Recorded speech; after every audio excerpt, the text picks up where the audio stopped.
All right, we're gonna get our energy right in this bitch. You about to play a jam while we get our energy right? I'm about to play some shit that's gonna calm you all the way down. Cause you need Too it. high strung for no reason. Let me turn this. This up. is Palo Santo. I'm not smoking a bleezy right now. Yeah, you wasn't ready, huh? Get your energy right, sis. This do be the shit that I be on. Can y'all hear it or what? Yeah, you can, cause I can hear it. Okay. You wasn't ready. Okay. Before I pass this over to you. Not the blunt. So, before I pass this over to you, you want to change to put your whatever energy you trying to be on? You want my energy? Yeah, I want your my energy. Okay. Oh, okay. I just wanted to clarify for the people because, we function a little differently. And Brittany, all I'm saying is you ready or what? I'm ready. Come on. You sure? Yeah, I'm good. Let's go. Y'all know this is you. Get your energy. Let me fuck around with these shoulders. We meditate different.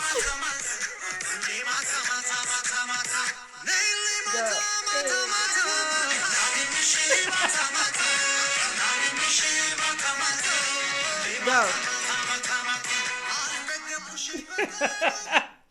Period. Jesus Christ. All right. Thank you for joining us. Us this time around for Conversations with Nation. I am Nation.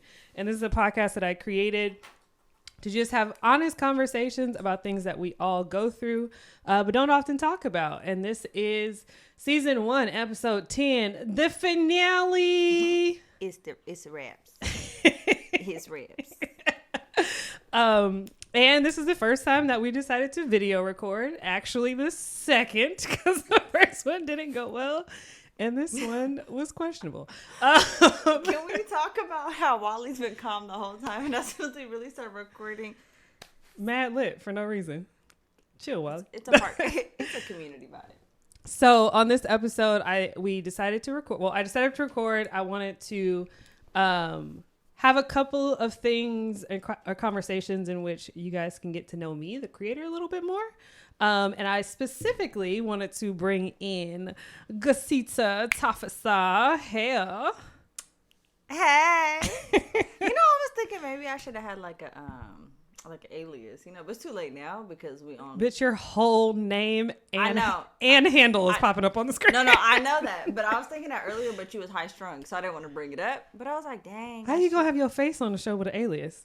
There's gonna be people who don't know me. You right. So I could have had like a pop, like I could have been like, see the baby. You know what I'm saying? Shout out. Anyways. So unless you an original follower, you feel me? The next time my name popping up, I see the mark that. I'm telling you, it's gonna say see the baby with my handle. Anyways, I had her come on because I want, to be able to be asked a little bit to get to know me. And I also want to have a really popping ass conversation with her because I'm hoping that someone will start to co-host a little with me next season. Mm-hmm. It's the face. It's the faces. And specifically, I want you because I do think that you provide a very different perspective. We are very yin and yang in a lot of ways. But nonetheless, I think that you offer a really great perspective that's a little different than mine. And this bitch is hilarious. I mean, I'm kind of funny or whatever. Just a little bit. These niggas. I'm going to get a shirt.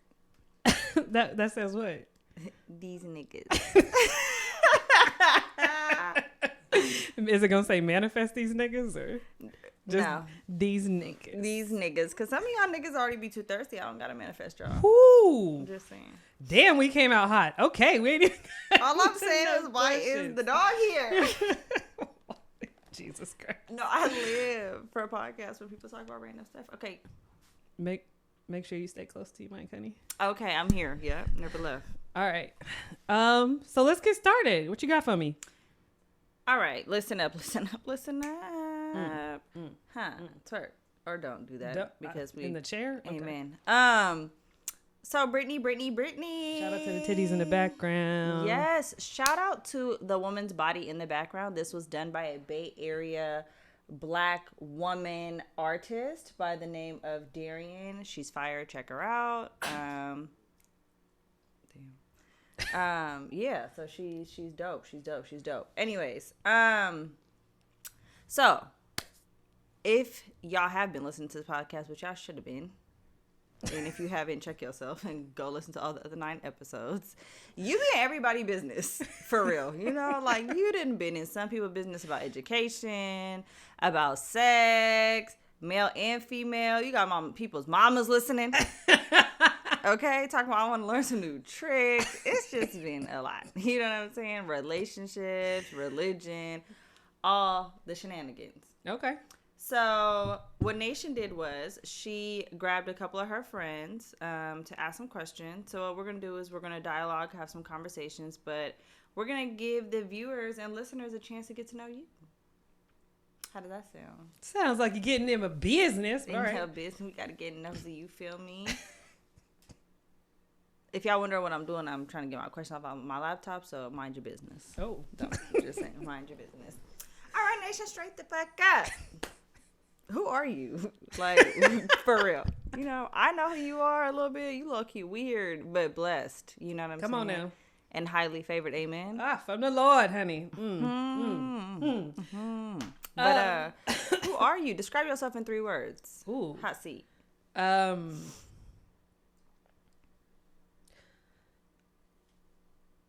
What's the right word?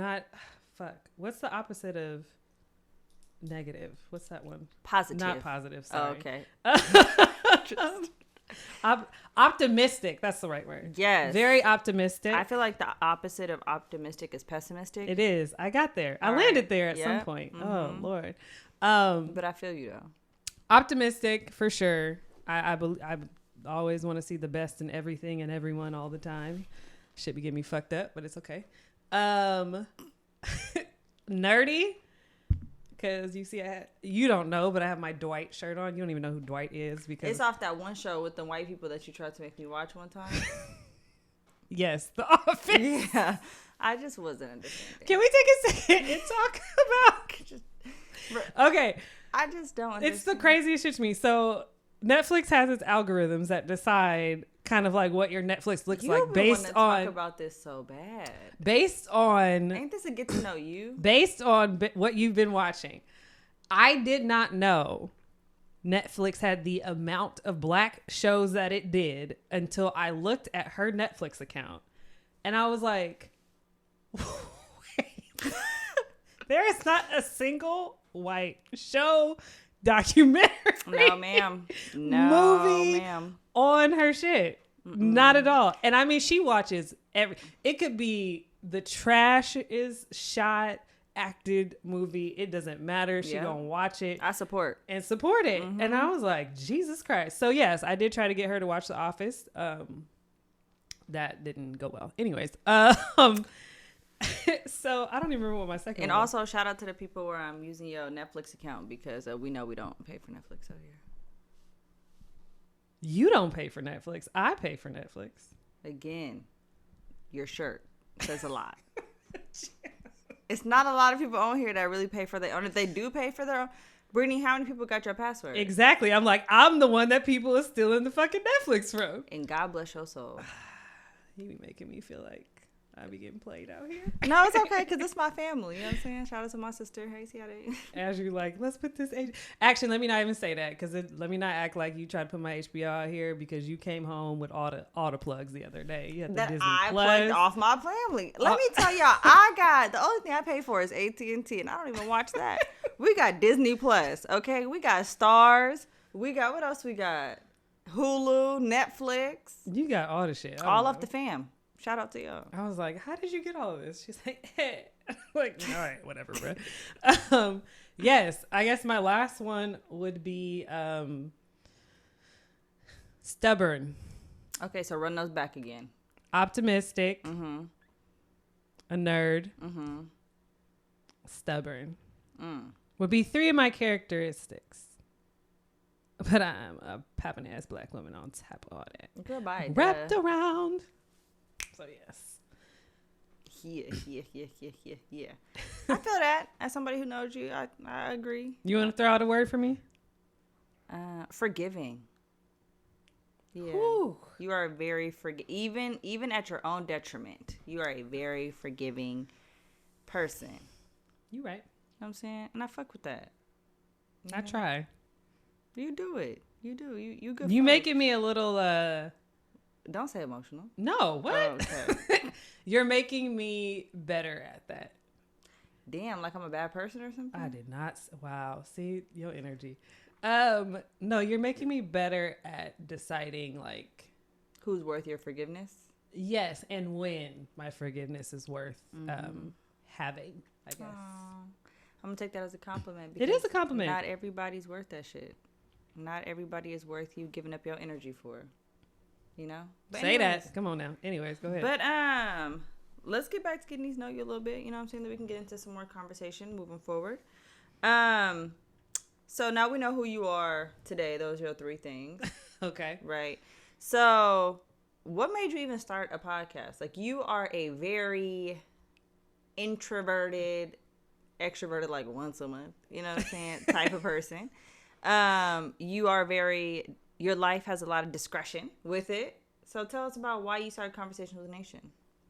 So I had an idea about this for the last like almost 2.5 years, about just wanting to do a podcast to be able to tell people's stories, because I think people are very, very interesting. And so that was really my intent initially. I was like, yeah, I just want to like get people's stories. And then what happened was that I just really like had a year and a half of just going through it, going the fuck through it. As I said in one of my episodes, just a lot of shit had happened. I had decided that I was going to leave education. I had a really bad like romantic situation and breakup, and then my mom got diagnosed with cancer.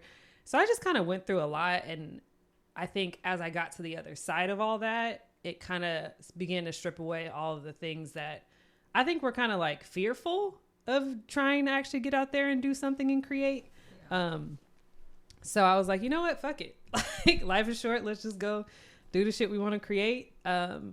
And really my idea behind even creating it initially was to tell stories, but to begin to show the full range of people in general. Like, I think we box people into these very tiny ideas of who we think they are. And I thought it was important to show that people have a lot of range. And then it was super important to me specifically to show the range of Black people, because we are not represented very well in the media. So I did my entire first season with all Black people. My entire cast, I guess, or interviewees are all Black. And I just thought it was super valuable that people could see the range, the intellect, the the hilariousness of it. So like, you can have, for example, my education, right, episode, you got a person that is a creative, that is hilarious, from the hood, loves kids, and is all about the community, will also slap the shit out you. Like, and that's kind of what we need to see, is that we have all of it. We're very loving, we're very amazing, but we'll also check a hoe, you know? So like, I thought it very valuable to like make sure that we could see. I'm having a cramp in my foot. It's all right. You know what I'm saying? Welcome to 30, like you tell me. You know, so stretch that thing out. But yeah, I thought it was really, really important to show that. And I needed us to be heard, I guess, not really seen so far, but I needed us to be heard in a way that showed the entire spectrum and the dynamic of us. But also, it was super important to me, like, at my heart, I'm a teacher and I'm not in the classroom anymore, but I thought it was important for people to begin to learn and see things. So anyone who's listening to my podcast that is not Black, I know they learned a lot, because I've had a lot of people reach out to me and be like, damn, like, I never even thought about it that way. I've never even seen it in that perspective. And so, yeah, that was really what it was. And I also think for Black people, what I wanted to show is like, this is a lot of the stuff that we don't necessarily talk about. I love the idea of healing because I think it's super important for us to be in a space of learning how to heal, because I think we then come to our best selves. And as you know me, I'm all about just the liberation of Black people. So that's how it started. And it has grown into its own thing now.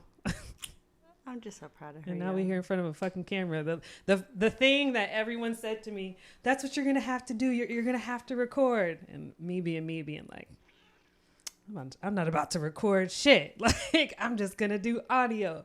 And I think part of that to me was like, I have a way about me that's very, I don't like to lead with my looks. I like to lead with my intelligence because it drives me crazy when, you don't, as a woman, when you don't get seen as a human being first.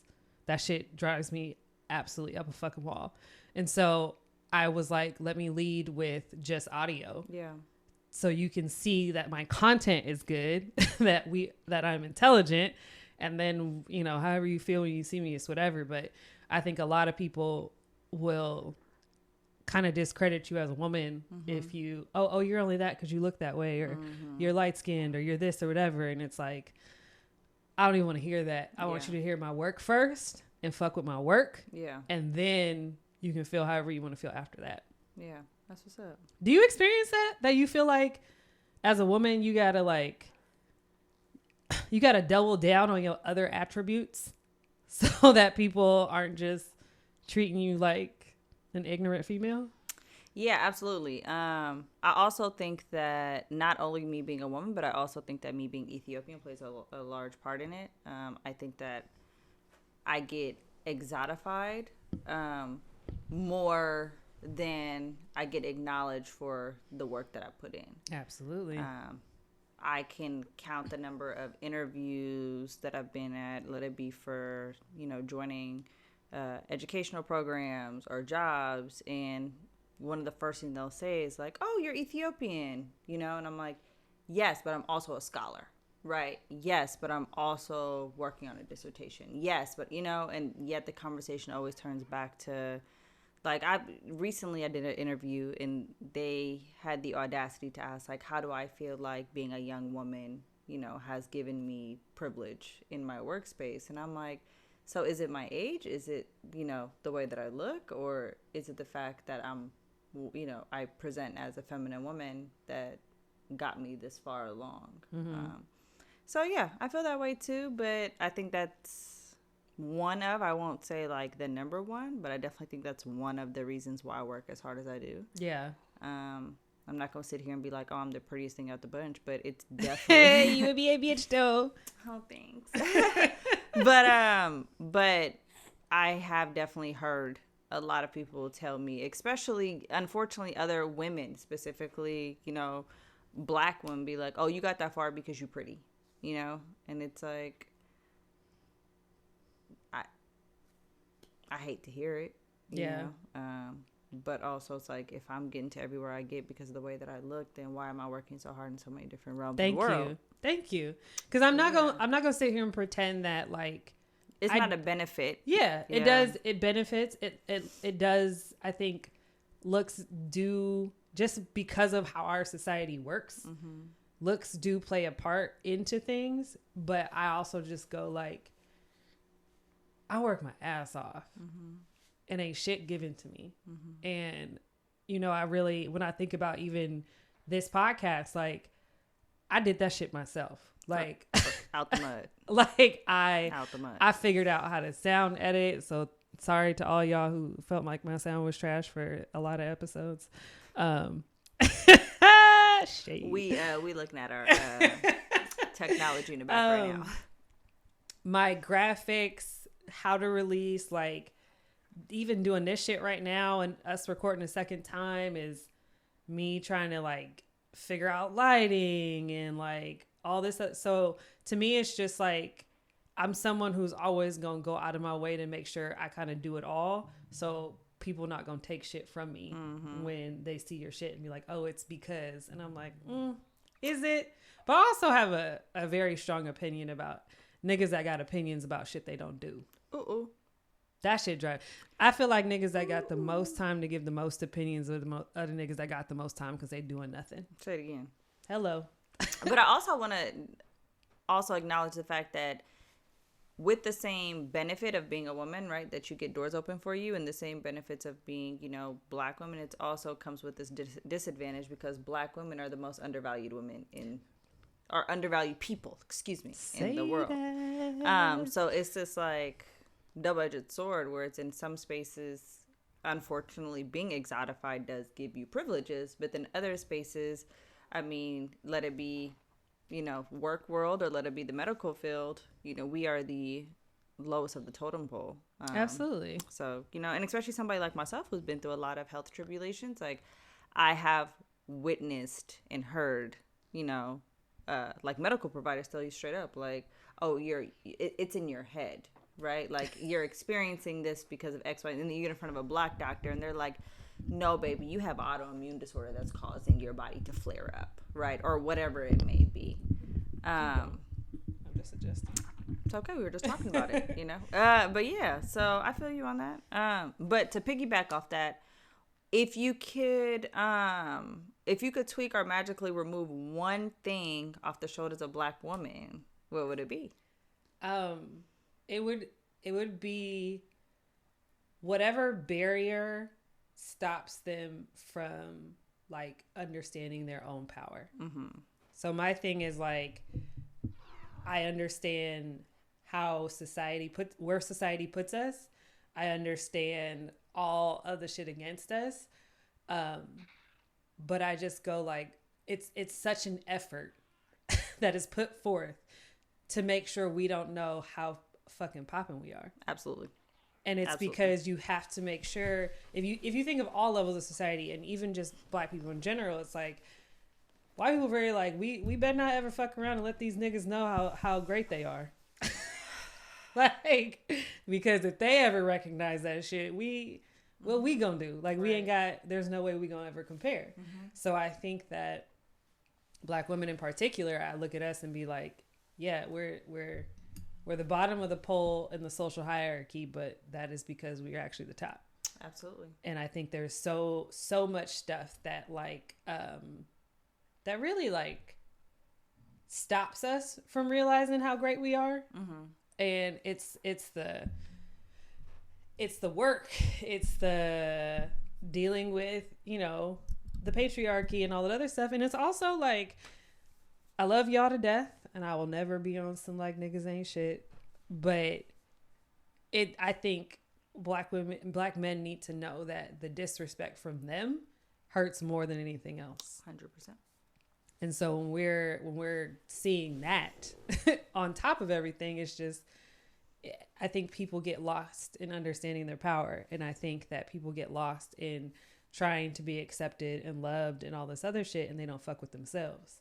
And so I think any barrier that would stop a black woman from really overly fucking with themselves is what I would remove. Because honestly, I'm like, if a black woman fucks with herself, she's fucking unstoppable. Like, ain't no extra shit y'all gonna do that's actually capable of keeping her down. But even for all the statistically saying that black women are at the lowest of the totem pole, but yet are we not the highest educated people in the world at this time? You know hello, like entrepreneurs. That's us. So it's like, baby, our time is coming. If if it's not for our generation, at least that's why I fight the way that I do. It's definitely going to be the generations, you know, that come after us that are going to be like, nah, they work too hard.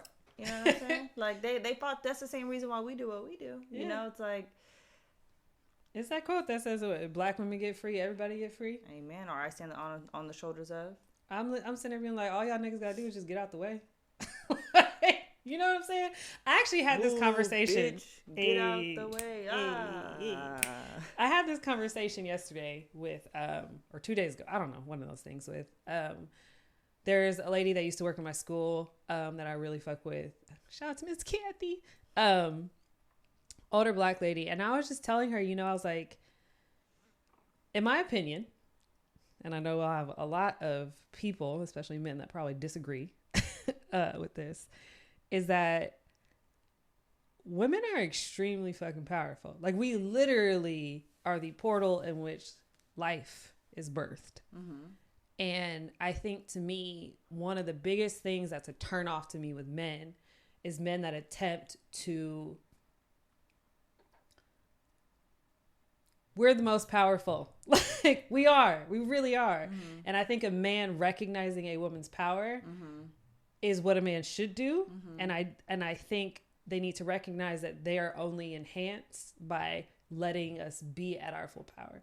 Like, you gonna get a supportive ass, down ass, multiply your shit times 10 ass woman if you allow her to be in her full power and respect her for the equal that she is. And in my argument, probably a little more, right? So you saying that there's a lot of men out here that are holding women back? Like, what are you saying? What I'm saying is, I don't... Get real explicit, nation. I don't think we equal. Okay, so you think that it goes the woman. Oh, absolutely. Then the man. Absolutely. Then everything absolutely. Else. I think you are enhanced by a powerful woman. And I think that we have a strength that men do not have. Mm-hmm. I think men are great at physical strength, but you know, that only gets you so far, and we can kind of do that if we really wanted to and put the time in. Mm-hmm. But I think there is a strength associated to women that men do not have. Yeah. And to me, I look at it and go, okay, well, we would all just be a lot better if we accepted that, acknowledged that, and used our strengths. Yeah. But you know, a lot of men not gonna fuck with that. They're like, what? Why you make that noise? We equals. All right, bro. I mean, I also think it's nothing. And ask a nigga if he's never met a bitch that ain't met him better. Because that's the thing about the reason why women make the world go round, and we say, you've heard that in all these stories and shit, right? Is because niggas do shit for bitches. Like, you wouldn't go that hard at your job to have money. Why? For bitches.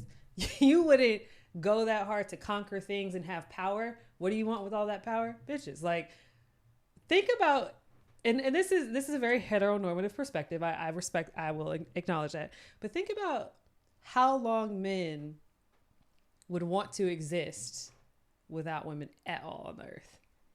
And how the earth would look if women weren't here. Y'all niggas don't want to be here without us. Y'all have no desire to.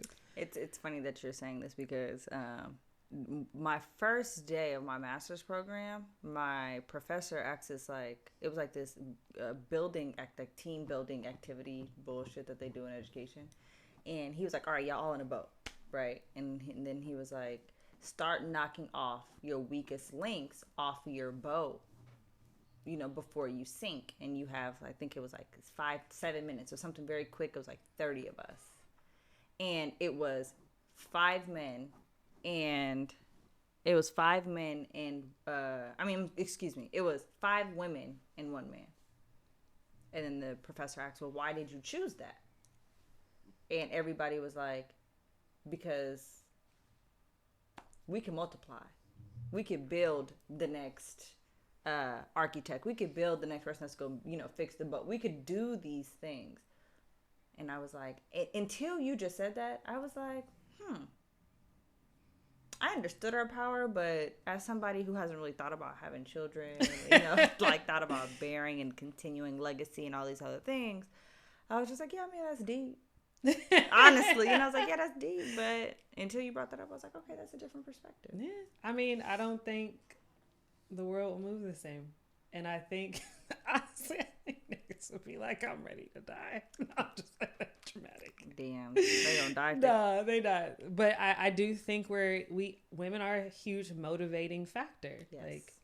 And so I'm going like, well, y'all know how much we motivate you. Y'all know how much y'all change because of us. I think I just don't think I'm gonna ever meet a black man and ask him, like, is there not a black woman that made you better? Now, men have to choose to be better. Let me be Yes. very clear about that. Yes. Because, this is a whole different side note, but let's just have a conversation. Women, men are not becoming better because of you. You might inspire a man to start his process to choose to change for himself, but he is changing for his character and all that other shit.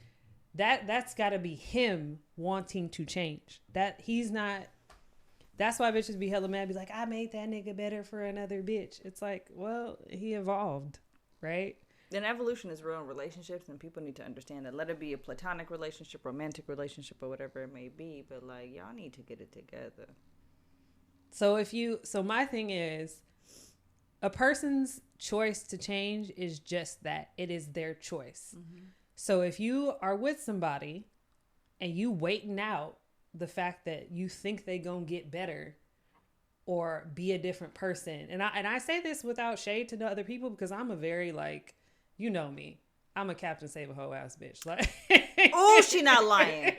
Oh, a friend of hers once said that she was a refuge for hood niggas. I'm a magnet for wounded hood niggas. A magnet for wounded hood niggas. And if that's not the truth, I'm like, damn, nation. Like, where do you find this one at? Because I'm very like, oh, I just, I know you, like, I'm like, oh, everyone's just hurt. And if you just love on them. But I'm just sitting there. But also, like, I've gotten to a place. Exactly. But I've also gotten to a place where that's just niggas I fuck with. That ain't nobody I'm trying to wife. But She not lying. Nonetheless, I don't think you should sit there waiting out a person trying to change, thinking that you're going to be the reason that they're going to do it. Absolutely. They have to choose that for themselves. And if you sitting there waiting, hoping, my thing is, if they actions ain't showing they ever changing, then why are you still there? Please stop acting like it's going to magically Isn't that the true definition of insanity? Come on now. Ain't that the true definition of insanity? Is sitting there hoping and praying that something's going to change, and they're showing you repetitively that they ain't going to change. But let's go back to the conversation about women having a specific type of power. Mm-hmm. And what I do want to say is that when you finally do find that partner, right, that helps you understand your power without even you understanding it, I feel like it's a different type of love. Woo, come on now. Personally, I think that it is a beautiful thing when you are in a relationship with somebody, even if it's not a full-blown, y'all know how we are nowadays, right? Everybody got a situation. I was going to say a bunch of fucking situationship. What did Jada call it? An entanglement. A whole bunch of entanglements, all the mess. But there are times where, I'm going to speak for myself, where you are speaking with a lot of grace about a woman's power, mm-hmm. right? And I could speak honestly and say that it took a long time. I don't even think I'm fully there yet, mm-hmm. where I understand my power as mm-hmm. a woman. But what I can say is a lot of where I've heard my power happens to be from my relationship stuff. Mm-hmm. And ain't nothing sexier. Ain't nothing sexier than somebody that can look at you and be like, you got it in you. So let's figure out how to get it out. Because mm-hmm. somebody's been holding it back. And that's that white supremacy bullshit that's been trying to silence a black woman. But ain't nothing. Someone once said to me. Quote it. Quote it. No, they were talking about, they're basically like, I met you.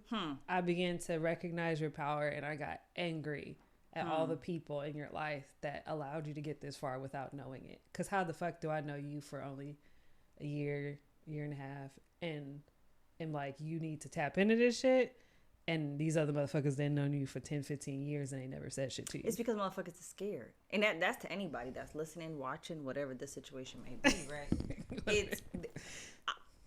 I have seen people, let it be relationships, meaning like non-platonic romantic relationships or even platonic relationships, where as soon as somebody sees their friend tapping into their power, Don't let this shit go over your head. As soon as we see somebody tap into their power, all of a sudden people start backing off, or they don't want you to tap into it, or they try to continue to throw sand at your fire so you don't burn as high as they are. Yeah, that shit is crazy to me. It's called toxic. It's called toxic, okay? And which is it's so crazy to me because it's like. And not to cut you off, but then y'all don't want to let it go because of the time people didn't put in. You know, like, I'm not atting nobody. Let me just make this clear right now. But people be like, oh, but that's been my friend since I was 5. Like, yeah, all right, but you've been the same person since you was 5 too. And now because you're elevating and growing, you're not ready to let that person go. But they don't want to get to know the new Gigi or whoever it may be, the new Brittany. Oh, but that's been my nigga. He's loved me. He didn't held me down, all this stuff. But yeah, he held you down when you didn't have nothing, baby. But now you got something. Now you got something he taking from you. He don't want the world to see how poppin' you really are. He don't want to see you in the sundress wiggling. You know? This bitch wiggling. He don't want you out there shining. Honey. How that song goes? Ain't nothing, cut that bitch off. Cut that nigga off. No, I definitely feel like we're just gonna let these go because the computer died. And okay, a lot of my you talking about the scammers. Oh my God. Just saying. A lot of I think the difference between the like my situationships and somebody that I would actually like seriously fuck with is that it's the recognition that it's like, oh, you are looking to contain this because you realize how it bosses you up. Speak a little bit more on it. Because people don't understand partnership. Oh, absolutely People not. You are not looking to be a partner. You recognize how adding me to your team makes you better, but you are not looking to like equally allow my freedom and allow me to grow and allow me to reach my full potential. You want me to get to a certain potential. You want to cap it because if I get to my certain potential, you know I'm going to out whatever you, right? And honestly, it's the sake of maturity is the issue. But I also think that it's really like there's a lot of people out here who ain't really grown up.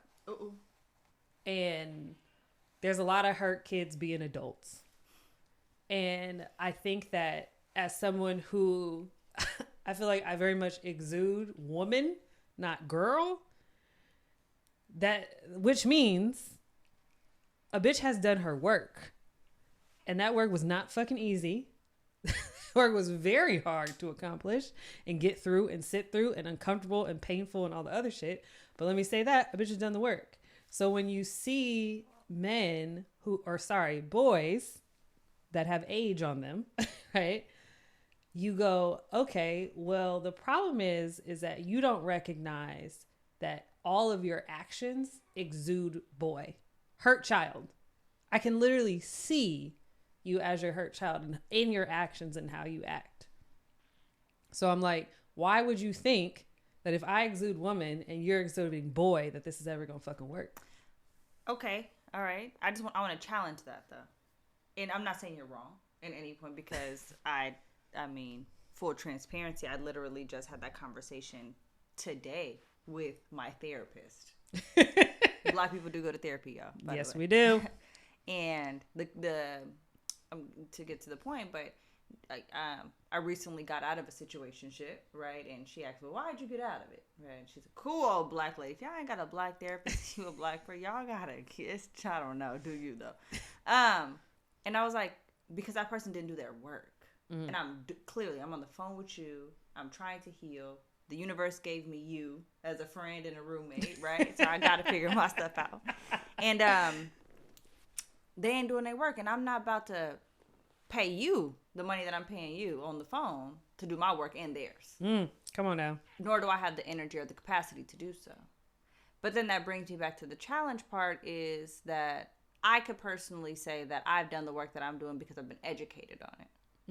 And I didn't get educated on the quote unquote work until I got into these spaces where they talked about it, meaning higher education, meeting friends that I met in these realms. You know, I didn't meet you at school, but I met you through people who, you know, ran in the same circles as I did.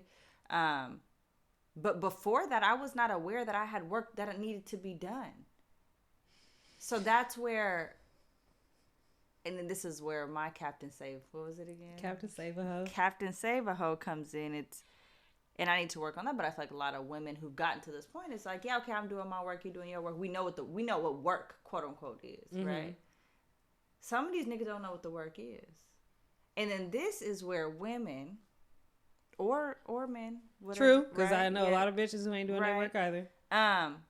Who, if you are doing your work, it's okay for you to, and shout out a good friend of mine. He put on my own balcony. He looked at me dead in my face and said, sometimes we just scared to look at people we care about and say, you know what, this ain't it. Ain't no reason. It's not that you cheated or you was out of pocket. It's just you and I are not meant to be. The loving is good. The fun is fun. But you're just not where I want to be. So how do you talk to the women who know that they're doing the work? We're running across people who haven't or don't understand what the work is. Do you work with them to teach them? Or is it one of those situations where it's like, yeah, I'm too deep into my work, so figure yourself out, homie, and catch you when you shadowed out. That's perfect. Shadowed out is actually okay. Look at you. You see me, I'm woke.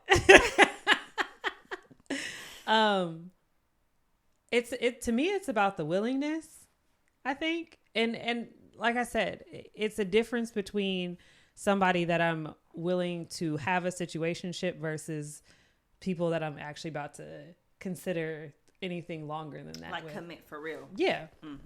So I'm like, those two things are very different.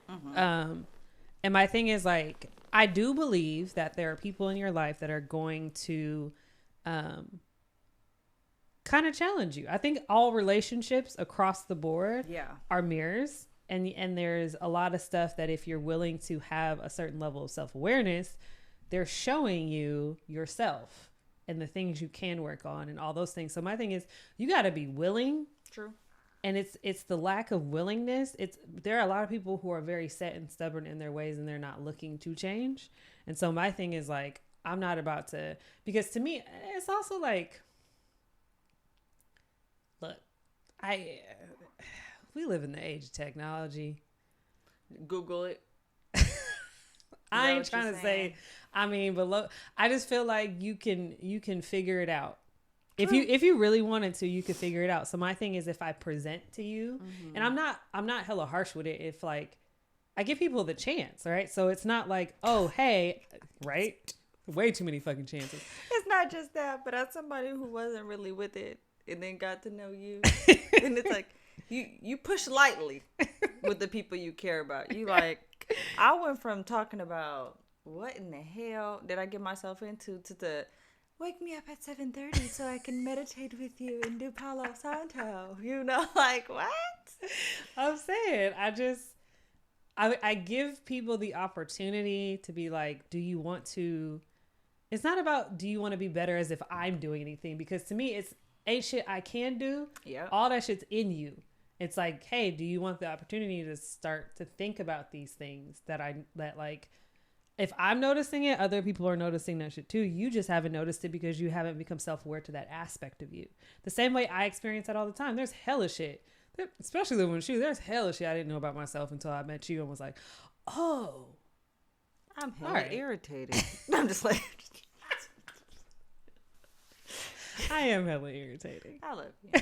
I really do. I really But do. okay, so you're talking about this at work. It's about finding somebody that you're dedicated enough to. It's seeing that they're willing to, if someone's willing to do it, then that's a different conversation than if, hey, you need to do your work, and then they're just like, whatever, bitch. And I'm like, okay, this ain't gonna go nowhere. So we can keep fucking, but that's about it. Damn. You know what? I'm not even gonna get on that topic till later. I'm gonna wait. You talking about these deep ass relationships, right? So, what's your relationship status looking like? Single. You ready to mingle or what? It's a bitch ready to mingle. Is you ready to mingle or what? I'm actually trying to take a break. To be honest, I really am. A break from what? If you single, what are you taking a break from? What were you in that needed you to take a break? Let me be very clear, because most people don't actually do this. When I get to the point of being single, I'm really like, all the niggas is cut off. Damn. They sad? Who knows? Maybe some, I don't know. I don't want to go into that. But sometimes I get to a point where it's just like, yeah, all the niggas need to be cut off type of thing. And a lot of that sometimes, like, it's just other people's energy. You know what I'm saying? Especially when you fuck with people who you know you're not going to be serious with. There's reasons why, and there's energetic reasons why y'all not aligning. And so sometimes I just get so tired of like other people's energy that I just go like, I just want to take a break. It's just not do nothing. I want to be by myself. I want to just chill. And I'm literally like, all right, like dry ass phone chill. And so that's kind of just the space I'm in right now. A lot of people don't fuck with themselves enough to be alone. Girl, you know how I am. I know, but they don't know. I'm an alone ass bitch. I love being alone. But I'll pop back out though. Like I usually do this, and then Sis said I'm gonna pop back out. You know, a couple months later I'll be like, all right, let's get back out there. Right. And then you just do your thing for a little bit, and then maybe if you ain't find nobody that you really about to rock super tough with, you then hibernate again. You hibernate again a little bit, and then get back out there. You know, it's just that's what I'm saying. It's like I want to play, but then I want to come back into the house. That sounds kinky. You know, okay. You know, like you said, I'm an introverted ass bitch as an extrovert once a month. It's like that's kind of how my relationships be. It's like I want to be introverted for a minute, then I want to go be extroverted for a minute, get outside, you know, smell the roses. It's the mic for me. Shout out to the plug. You know. So let's talk about. What about you? A bitch forgot it was video recorded. Damn it. What's your status? I'm single for sure. I'm for sure single. Okay. For sure sleep. Damn, what is for sure sleep? When you lying, that's what the fuck it is. But go ahead. Now. I ain't gotta lie, kick it. Nah, I'm for sure single. I'm definitely single. I'm single. I'm gonna leave it there. Yeah, please do. Keep it player. Shout out to Kai. Go ahead. Yeah, shout out to Kai for keeping it player. I don't know what that was referring to, but no. I just don't think it's the time.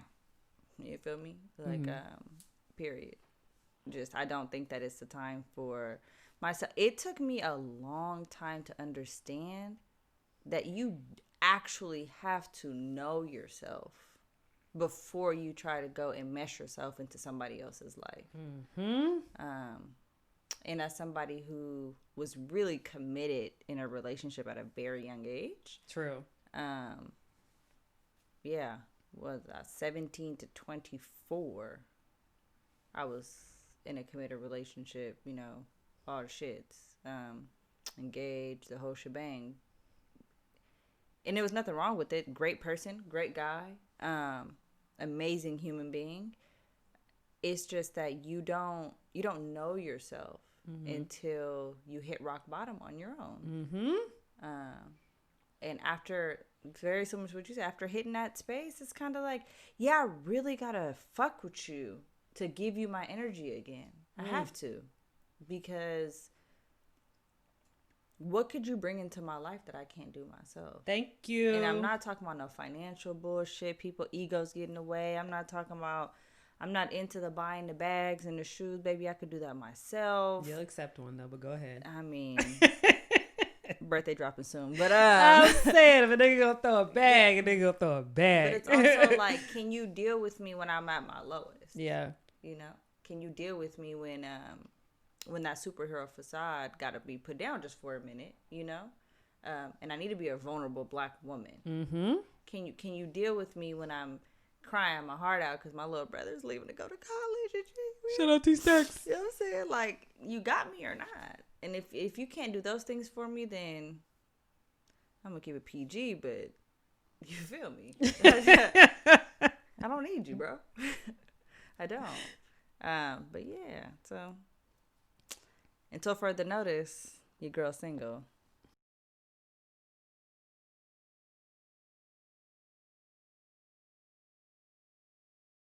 Nah, I mean, when you say ready to mingle, like, I've never dated. Like, I've never, like, dated people. I've always. Oh, like dated like multiple people at a time? Barely that. Like, I'm just now learning that. Oh, I see what. You know? That's so, the like, thing. yeah, There's so, a lot of women just now getting around to that. So, you know, as we joke and we laugh, I'm like, oh, yeah, she's always ready to mingle and all this other stuff. Like, yeah, because I ain't never dated before. Mm-hmm. Like, I am 28 years old and was in 2 very serious relationships back to back. And I never dated. Like, I never, you know, went out with, and I'm 28, which in my first relationship when I was 17 to 24. So then I had, 3 years after that? Nah, bro. You about to hit your whole face? Nah, I think I'm too in old. Stride, full stride. I'm too old to be up. My hip bad. Look. Like, I ain't, like, nah. You ain't making with the knees. Yeah, I never could drop like that. But you know, I think I'm too old for a whole phase, just because that's just that ain't a real thing, by the way. No, when I say old, I mean literally my body old. Y'all don't know. Like, my hip hurt, my knee hurt, my back hurt. I ain't what I used to be, Lord. But I just sounded like a grandma. I'm just keeping, you know, I need to what's it, the Bengay. Yeah, it's Ben Gay. Whatever, you know. Kenny Gordon. I'm like, nigga. I think it was honestly no lie. I think it's you becoming my friend that taught me, like, nah, bro, like, you actually have to experience dating people. Yes. And I was like, well, what do you mean? Like, I don't just jump in with these niggas and they wife me. And you're like, no. They want to. Yeah. But you ain't got to say yes to that shit. And I was like, oh, okay. And then, same bitch, which is you. Was like, and you also got to be honest with these niggas. And then I was like, oh, okay. Tell them what's up. You feel me? Like, she give a lot of game, y'all, but don't take none of it. Got all the game to give. So now that's what it is. Now I definitely am at this space where I am dating. And that does not necessarily mean, women, that when you date people, you have to be intimate with anybody, because that's not the case at all. Mm-hmm. But I'm dating openly too, and the people that I'm dating know that I'm dating. Yeah. You know, and either you could take it or you can cut, because let's not act like other people in relationships, specifically men, that y'all don't be out here dating 4, 5, 7, 12 women. 12 though. Come on now, Future. And then be mad. Like, who was it? You know, shout out to the Brave. Meet the Braves. Shout out to Meet the Brave podcast, because they spit some real game. They was like, it hurt. I'm so glad you enjoyed that podcast, because you would have never listened to podcasts if you didn't like that. That's the only podcast I listen to. I'm gonna keep it real with y'all. Outside of Conversational Nation. Damn, you know right. what I'm saying? Period. You know. But them niggas put me on some game though. They was like, niggas be hurt when they side bitch. When they side bitch, go get a new nigga.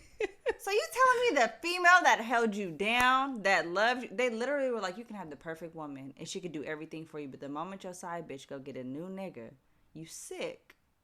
I'm saying. I said, oh, well, let me find out. Let me find out. Like, no. You if you watch how these niggas move, you just, you know, you decide shit. It's just, I don't know. I just got so, like, I'm not taking none of this shit too serious. Like, so you ready to mingle too? So it's quarantine 2020. Definitely not trying to mingle on this fucking quarantine. But I mean, not with no new people. But that's funny. I was laughing because niggas always be like, yeah, bitches go back to their old niggas so they don't gotta up their body count. That's a real thing. But nonetheless. And that's never mind. This is not the space for that. Yeah, I mean, it is, but nonetheless. Yeah, I was about to be like, and also it's like, damn, you know, I talk a good game, but I'm real conservative with my bullshit. Like when it comes to that, like I don't even show no titties, you know? Like As we got titties in the background. yeah, this is different, you know what I'm saying? But I just yeah. So it's like I got a partner right now who she's open. Like, yeah, I for sure easily, you know, been with 10 men. And I'm like, for real? And she's like, yeah, sis. What's up? And I'm like, as you should, because niggas, excuse me, men, you know, will be like, yeah, I slept with 150 women comfortably. Hello. And I'm like, wow. Again, look at society putting this thing in our brains as women that we can't do. You know? Girl, I'm like, go date. Go figure out what you like, what you don't like. Play around, have some fun. Like do you, and then, you know, land where you want to land a little bit later. And my thing, like you said before, is always, I don't believe in lying to nobody. Like that's the shit I don't fuck with. I mean, if you gotta, I just think you a bootsy ass nigga if you gotta lie to get bitches. Personally, if you gotta lie to keep bitches, I think that's weak. Like, nigga, you ain't got no game. But nonetheless, I'm someone that's like, just tell me. So you would want to know straight up. Yes. If the niggas you fucking with is fucking with other bitches. Yes. Tell me. Shit. Because, okay, can we also take a side note to talk about sexual health? And my thing is, men, y'all need to pay a little more attention. Y'all are trifling. Women are saying about sexual health. Because here's the deal. As a man, your sexual organ is outside of your body with a very tiny hole, right? Like, and that's what your dick looks like, right? A woman's body, a woman's vagina is not only inside for the most part, it's also extremely porous, right? So we have hella pores and shit. Yeah, I'm about to explain to pores is to these So if people. you're thinking about a bitch being wet and where her mucus and shit come in, like, it's coming through pores in her skin. So that also means it's easy for things to get into her skin. So my thing is, like, everyone, you know, obviously knows about STIs and things of that nature, but a lot of women lack some knowledge, but men specifically lack knowledge of, like, what is going on down here for a woman. Like, all these jokes and memes about niggas fucking up your pH, like, that shit is very real. I'm like, you are literally this is basic shit. If you about to fuck a bitch, wash your hands. Why? Like, and the crazy shit is, I know a lot of niggas who not only don't know that, they don't ever think about that. Wash your hands. How would you be okay if I was about to slice your stomach open and put my hand inside and didn't wash my fucking hand before I did it? It's fucking weird. Like, wash your hands. Like, basic shit. Like, if you got a beard, most niggas got a beard nowadays. That's the She's thing. on one right now. If you have a beard, there's all this shit that's in your beard that you know, because when niggas cut their beard, they be like, yeah, that shit was hella nasty. Yeah, but your face is all up in bitches' vaginas. Like, and all this shit is getting all up in women, and we have, you know, like, women may not have an STI, but women can have off pHs, which means that's itching, odor, pain, discomfort, all this shit. All because y'all niggas aren't hygienic before you fuck bitches. And that's just, even if you not fucking other bitches, that's just off top of just existing with a woman, even in a monogamous relationship. Then if you take on top of that, niggas, you fucking other girls. Like, to me, my issue is not the you fucking another bitch if we're not in a monogamous committed relationship with each other. My thing is literally is like, nigga, I am worried about my feminine health. So I would rather you just tell me so I can do what I feel like I need to do to take care of my body. Why are you taking away my choice to take care of my body because you want to go be ain't shit? And that's, to me, it's even crazier if I'm sitting here telling you it's cool and you still gonna lie about that shit. Like, that's crazy to me. I'm just like, but also niggas just think bitches can't handle the truth. Also, let me tell you right now, if you are a nigga out here with a main girl and you got a bunch of bitches and she has ever found out about anything or been suspecting anything or any of that, I promise you she's got other niggas. Like, you think women won't do all this shit, and maybe she's not sexually active with these other niggas. Some are. Maybe she's not. Maybe she just has other men that are, like, giving her the attention that you're not. It ranges, but, like, men really, really think that we are so incapable of, like, ever doing the shit that they do. that shit is kind of wild to me because I also go, nigga, if we're so good at catching y'all on shit, how good are we at hiding our shit? If we know all the ways to catch you up, and y'all not looking like we looking, trust me, we know how to get around it. Brittany said she gonna write a book on how to cheat 101. I'm that bitch 101. Dropping 2021. I'm just saying, like, And all the we other- can handle it. Just have a conversation. Is what I'm saying. At the end of the day, just tell me. And on the other tip of intimacy, men or whatever, let's just be honest. Like, set the mood, please. Learn what foreplay is. Learn how to set a scene. Learn how to make sure that your partner is actually excited to be a part of the experience. Because, baby, niggas bring dick to the party and thought they shut that shit down. girl, Like, they thought. didn't even, like, y'all motherfucker didn't even get the DJ set right. Like, Ain't no lighting. ain't no alcohol. Like, ain't nothing in the party worth being a party. Like, But I feel like that's the difference between dealing with somebody who, and I don't know, this is again me putting my bias out there, but I feel like people who have expectations versus people who don't. Like, there's a lot of people who I hear that are just so excited to be fucking with that person, where it's like, yeah, that's it. But yeah, baby, but like, what else is homie bringing? Because the dick ain't that good. Can't be. I'll let dick go in a heartbeat. I'll let dick go for stupid shit. Like, Ain't no dick that good. I'm sorry. Even niggas that got good dick, ain't no dick that good. Like, what? But that's just me though. So maybe I'm out here judging. I guess. I'm gonna let y'all know right now. When they slide up in your DMs. I need an experience, baby. Straight up. You feel me? Like, and I just can't. I can't with people who don't. That makes me feel like you don't think that I'm worth it. Are you taking out the time and the energy to actually please me? Or are you doing this for yourself? But hey, maybe I'm gassing myself. What, since we're on the topic of sex. Oh, Lord Jesus. Let's talk about your most passionate relationship. Okay.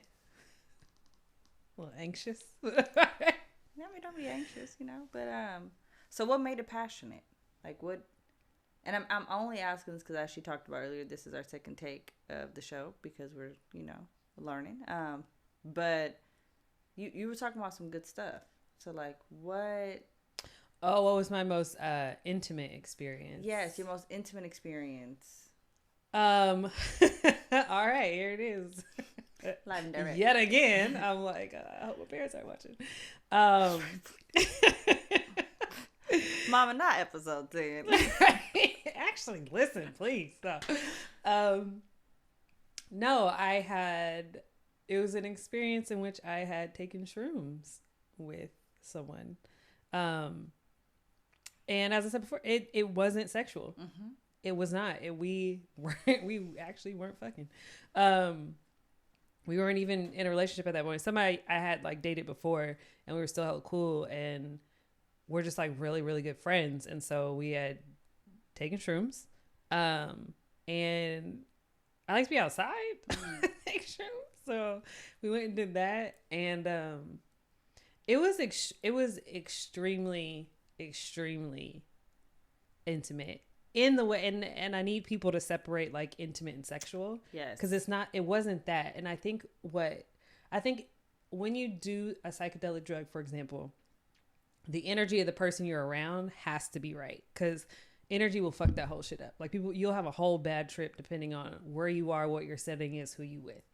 But me and this person have really great energy. We vibe really, really well. So it was this moment of like, I think part of it too is it's someone that I had a lot of, we had just been through a lot. And it was this experience of like, none of that shit mattered. And and in a way it was almost like therapeutic. It was therapeutic, but it was exciting to be like, damn, we made it. Yeah. Like we really made it through a lot of bullshit. And it also just, to me, it was like, I think that particular drug, it amplifies a lot of your feelings and stuff. And to me, it amplified love. It was like, damn, like I really genuinely love you. And it wasn't even, I couldn't even categorize it as romantic. It's literally like, I love this soul, this person, this spirit, all of it. And I will always want what's best for you.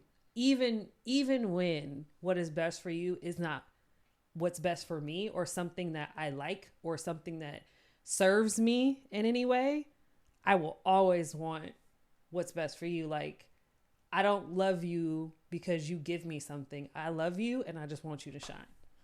And that's what it felt like. But it was also like we had really, really great conversations. And even one of those conversations I was talking about where I was saying somebody had told me, you know, like I get angry that like so many people had to have seen how dope you were and just, oh, this is the same person. Yeah, it's the same person. And it was that day. Like, and we just had a great time. It was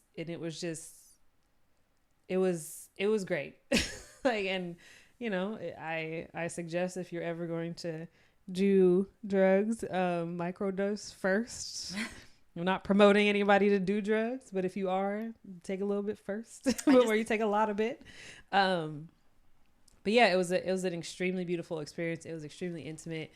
It was, I don't know, I left it, and it's one of those things that you would think like you experience something while you're high, and then when you come back down, you're just kind of like, yeah, that was gonna be my follow-up question. It was literally gonna be like, did you still fuck with this nigga like after, you know? But clearly you did, because as you know, I don't drink, do drugs. What is it, sober Sally, whatever. So I wonder, like, when you are in that space, in that such euphoric world, you know, like,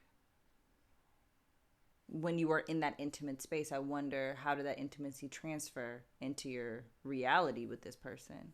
I think that's is why it stands out so much in my mind, is because it didn't change once I came down. It was almost like we needed to do this, and we needed to like heal. We needed to be honest. We needed to be transparent, and we did it in like such a safe space that it was cool. And we also just got to like openly love each other, in a non-sexual way. It's just, and I was like, damn, this is fire. Yeah, like this is really fucking fire. And that's what's up. And I mean, it's been a great, I mean, to this day, it's still one of the most memorable experiences that changed a lot of shit. And I also think it's, a lot of people don't agree with me, but I think it's a little bit of a mind expanding drug, in my personal opinion, which is why they have started to test psychedelics for the use of like things like PTSD and things of that nature, depression and other anxiety disorders and things like that. So in my mind, it actually does work to expand your mind a little bit too. So I think that definitely played a part, but it really matters, because I've done it with two people before, and they were just completely different experiences. I've done it multiple times with one person, and I think one time with another person, and they just really were. They were very different experiences, and I think a lot of it is the ones that I would say, the person that I've done it with multiple times, where I've said the experience was really, really great, is that it's also someone that I had zero fear about being vulnerable with. It's like, I know if I'm vulnerable with you, like you're never gonna reject me, and you're never gonna use my vulnerability against me in any way. And I think having that space with that person made it be like, oh, like this is great. Yeah. And it's the honesty too, because I don't think a lot of people are transparent. Yeah. I.e., the context of this podcast is, let's be honest, right? So I don't think a lot of people are honest.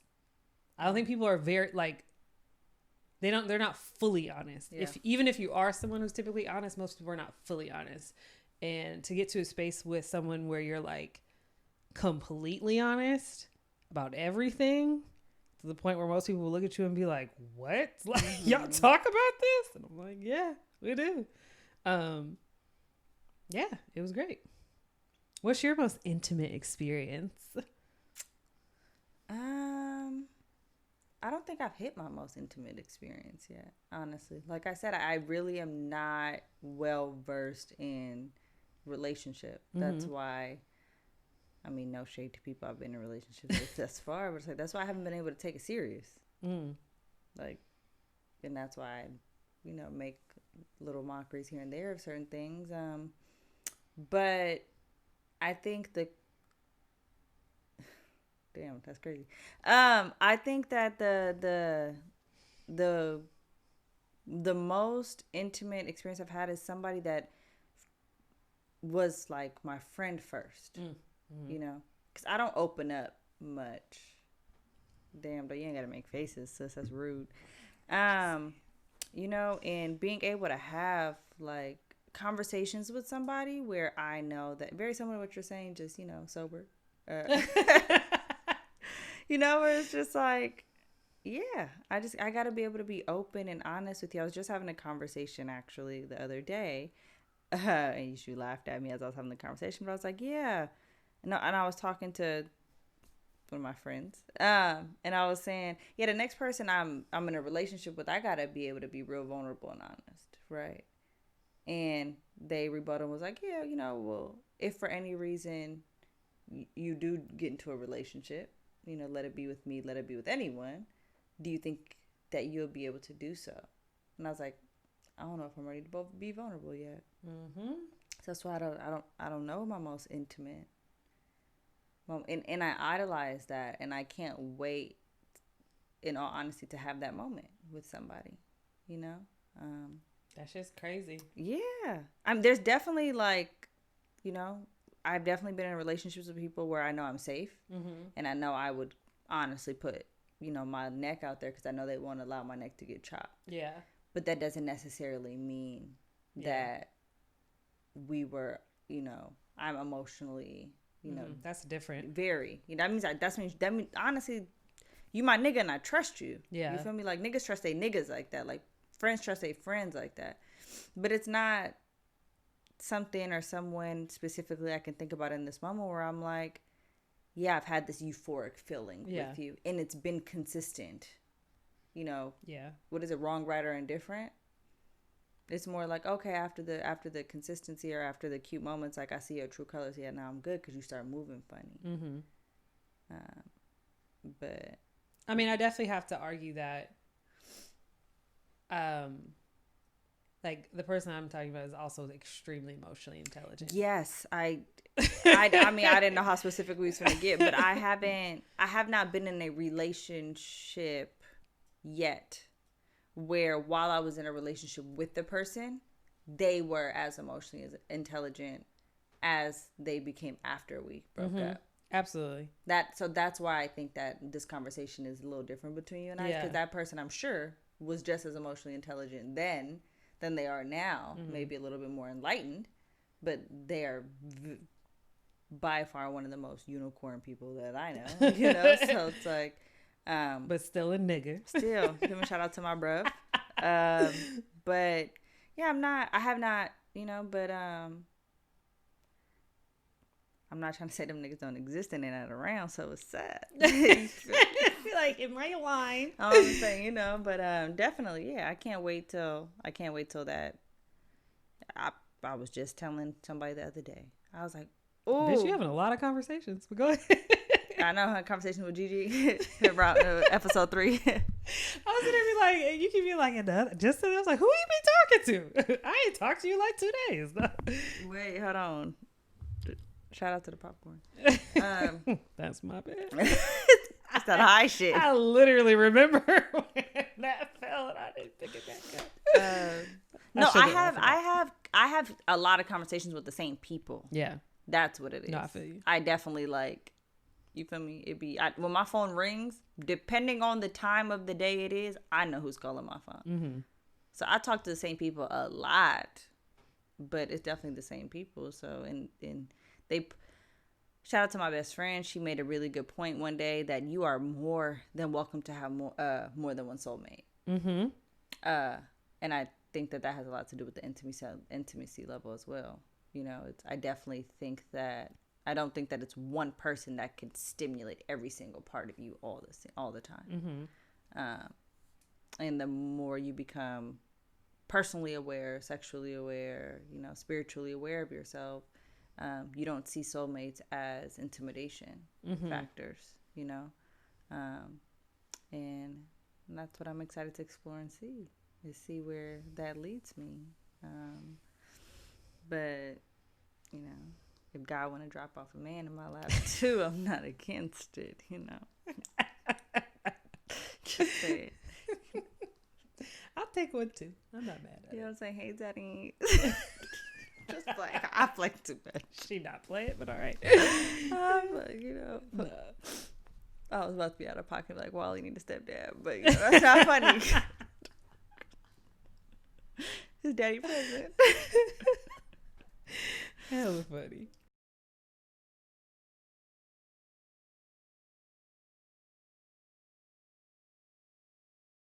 Let's go and drop off stuff. Shout out to the Kit Kat. Shout out to the Kit Kats in the fridge. Real ghetto sheet. Damn, that's crazy. But yeah, what else you got for me? What else? Well, let's talk about how you gave up education or school and teaching. Whew. Right. So I think that's important because not just about the career goals and all that conversation, right? Blah, blah, blah. It's more like this generation, I feel like there's two types of folks, right? It's either people are not scared and want to take a leap of faith and on their career and on their lives. But then there's also some people who are just so reserved and scared at that leap. And I feel like you embody a little bit of both. Yeah. So how do you, what's some motivation you want to give to the world? Like, you gave up some shit you was comfortable in and damn good at and you say, y'all, when motherfuckers say manifest, this motherfucker right here manifested. Like, I remember sitting with her. I want to say we was at a bar or something. Mind you, I don't drink. And like, what I get some cranberry and lemonade or some weird shit. Boozy shit. Don't do me. Not the boozy. Oh, was it the one on Lakeshore? Yes, where the nigga was trying to make me a drink over and over again. And that shit was just so nasty. He was going to pour this drink in your face after this. It was like 4 drinks, and it was like, he's like, no, I got it. I'm like, just give her some water, bro. And no cap, first time having this conversation, I thought you was just drunk. I was like, okay, yep, Sis looked at me and she was like, yeah, I'm going to quit by the end of this year. And I was like, yeah, all right. And she was like, no, I'm serious. And I was like, oh, shit. Light skin is serious. Like, you had your hat on. You know how you have your hat? I love my backwards You know? hats. She had her hat on and she was like, I'm about to quit my job. And I'm going to have to find another one because I'm going to quit. And damn it, you did. Ooh, I was stressed. To the last minute. The last. So talk about it. At the universe being like, you gonna ask me to trust you, and this what you gonna do? Like, so talk about how you like. What made you jump? What made you be like, I'm gonna trust me, and not the system? I was so tired of the bullshit. I was so exhausted. Like, I was. First of all, if you work in public education and you're working with a demographic that I do, so whatever you want to call that, inner city, urban, low socioeconomic, with the niggas is what all that translates to. And let me not just say niggas. Let me be correct. POCs, BIPOCs. Sorry, I fixed it. BIPOCs. Thank you. It's you are asked to do everything. Don't let you be competent. Who Jesus. If you are competent at your job, which I very much was very good at my job. A competent black woman. Shout out. You take on everything. You get asked to do everything. They become intimidated of you and they try to fuck out you. And it was exhausting. I was working at least 70 to 75 hours a week, and I wasn't having weekends. I wasn't seeing my family that much. Like, she missed my graduation. Actually, I did for kids. Yeah, for the kids. Shout out to the kids though; they needed you. I love them. But yeah, all of this stuff. And it was like there was a moment where I woke up and was like, oh, this system ain't even built for us to thrive, number one, but it's not built for me to do any of the work that I set out to do. Can you talk about it? Like, I was like, I want to come here and I want to help kids that grew up in a space like I grew up to have, like, ability, access, opportunity. I want to help them with their mindset. And, you know, I had really finessed by my last 2 years, I had really finessed my schedule to be low key exactly what I wanted it to be. I was no longer wanting to be in science. So I'm a scientist, biochemist. Oh, she's smart. And by the time I left, I wasn't teaching chemistry anymore. But it was because I had started to recognize, like, we really out here creating these worker bees. We are really creating kids that are not having original thought. They're not creative. We don't hone and elevate any of their natural talents. Like, I have so many kids that are amazing entrepreneurs, and we don't do anything for that. We don't tap into none of that. We don't tap into your identity, no self-awareness, nothing. And so I had really gotten to a point where I was creating a class that I could do all of those things. I could, you know, we can have our meditation Mondays. We can talk about what actual leadership is. We can talk about self-awareness. You had people that, you know, I was having my kids, they had accountability buddies that they talked to about deep shit regularly, because I would pose questions and all this other stuff. But I was also helping them learn, you know, like, what is it? I mean, let me phrase that. I didn't help them learn what they loved. I helped them amplify what it is they love. So especially joining that class of leadership, you picked a thing to do. So, like, whether you were the public relations person that loved community outreach, or you were someone who loved, like, social media and graphic design, you were, like, you know, commissioner of social media. If you were the one who really had this artistic ability, you did publicity, which means you made all of the, like, drawing and artwork and all of this stuff. And people who were just naturally great leaders, you led the class. So it was getting a chance to allow kids to shine in this way that was non-traditional academic, because so much of traditional academia does not ask you to think. It asks you to regurgitate information, and you lose all sense of identity. You lose creativity. You lose originality. All of those things where I'm like, oh, this ain't doing none of the stuff that I was asking y'all, that I came here to do. And that mixed in with dealing with a shit ton of racism and a whole lot of white savior complexes all damn day. I was just like, you know what? This ain't it. And it was tough because I had really decided, like, you know, we talk about, like, me being a minimalist. Like, I was never going into a job for the money. Like, if that was the case, I'm a fucking biochemist. Like, you know how many jobs I could have done out of college that would have made me like hundreds of thousands of dollars more at this point in my life. Like, but I just was like, you know, I'd rather be happy doing something every day rather than unhappy and paid, you know? But I just was getting to a point where it's like, I'm here, I'm on the ground floor, I'm doing the work.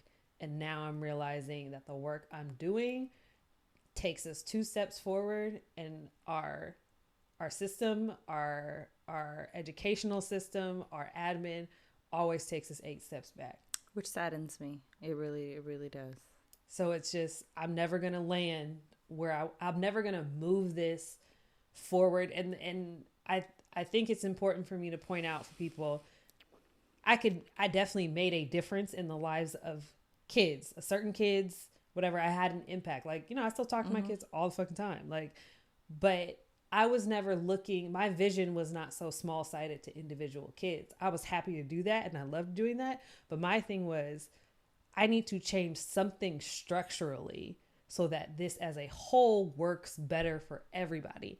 And realizing at some point, they are never going to allow you to do that. They will always work against you when you're trying to do that. I was like, oh yeah, no, I'm not. The fuck? Yeah. What I look like working this many hours for this little bit of money, and y'all don't actually want the change you keep running your mouth about. Like, so, you know, I'm good. Y'all can keep your savior complexes. And I was like, I got to go do something else. And, you know, I need to also find balance, because that was the other thing too. It's like they'll work you. I worked insane hours, and I had no balance in my life. Zero. And now it's like, I definitely, one of the things I wrote down when I was looking for a new job is I want to be able that when I get off of work, I don't want to think about work again to the next day that I have to get there. And when it comes to the weekend, I want to log off on a Friday and I don't want to think about it again until I have to log back in on a Monday. Like, I want to do other things because like all of this shit wouldn't happen if I was still teaching. Like, I wouldn't have started a creative project. I wouldn't have been able to like tap into any of the stuff. I wouldn't have done any of that. So to me, it's like my goal in life is still the same. It's just I'm trying to find a different avenue to get there that'll actually allow me to create change versus trying to do it this way and realizing I'm going to constantly hit a wall. So my thing is, and I say that to say this because I'm never someone who's going to shit on teachers, because there's some fire ass amazing educators out here. And I like, if that is what you want to do and that's your goal and you love like being able to affect the change that you can affect with these kids, because they do need it. Like they need the person who they can go to when they're in these white spaces dealing with all this shit, right? Like they need the person to go to that understands their life and the way they move, how they act, their vernacular, the shit that like other teachers be tripping off of. And you'd be like, well, we roast each other all the time. It's not a disrespect. It's just a roast. Like, and you out here getting sent to the office for that shit, you know? And they get your life. Like they do need that 100%. So I never want to downplay that at all. But I just was like, I'm never going to have the impact that I have the vision for if I stay in this lane. I got to figure out another way to do it. And so I know where I'm at now is not necessarily where I think I'm going to be able to do that. But I do think it's allowing me to have a lot of experiences that are helping me learn a lot. And also it gives me more balance. So I have the time to really envision and manifest what I want. But I mean, you and I talked about it before. Like I want to have a center and I want it to have so many aspects for the community. I love creatives. Mm-hmm. Like, and if you follow me on Instagram, you know, I'm always talking about creatives and entrepreneurs, and you know, I'm down as fuck for Oakland and the Bay Area. But I just want a hub for creators to have the space to create. I want to have a place that has writers' rooms, podcast studios, like entrepreneurial classes, music recording studios. Like I want us, people around me, BIPOC people, and the youth to have a place to go do these things without having to like scrounge and figure that shit out on their own. Like, yeah. I don't mind doing, like, I'm not shy about hard work. Like, I'm never scared of hard work. I'll do the hard work to get it to provide for others. Like, I'm with that. And all of it works towards, you know, community and freedom. And so my thought has always been like, I would love to just have a hub that creatives can use for whatever it is their thing is. And, you know, part of your paying it back is you provide classes for kids that want to learn whatever your trade is that you're really good at, and help the community progress and move forward, and also have a space for kids to be able to come and be kids. Like, that's my biggest thing as an educator. Yeah. I've always said that from day one is I watch so many kids around me, they don't have a childhood because they're having to take care of their siblings. They're having to work. They're having to do this. They've got all these traumatic experiences. I want you to have a space to come in, take all that shit off, just be a fucking kid, laugh, have a good time, know people gonna love you, love on you. And when you gotta go home, like, this has got to be the place you look forward to come back to the next day. Like, that's what I want. And so it's just figuring out how to build that. Of course, I'm also thinking like it could double as an event space too. So like if you want to have your yoga classes there, and just also even have a sliding scale for pay. Like if you just starting out and it's your first business and you trying to whatever, like, great, like, let's not pay, you know, whatever. But also if you have a poppin' ass yoga business, pay a little more and be okay with that to allow this other person to start their business. You know what I'm saying? So like, I'm very about creating a community and creating an ecosystem so that everybody thrives and everybody's doing good. So I'll never lose sight of like making sure I take care of kids. Mm-hmm.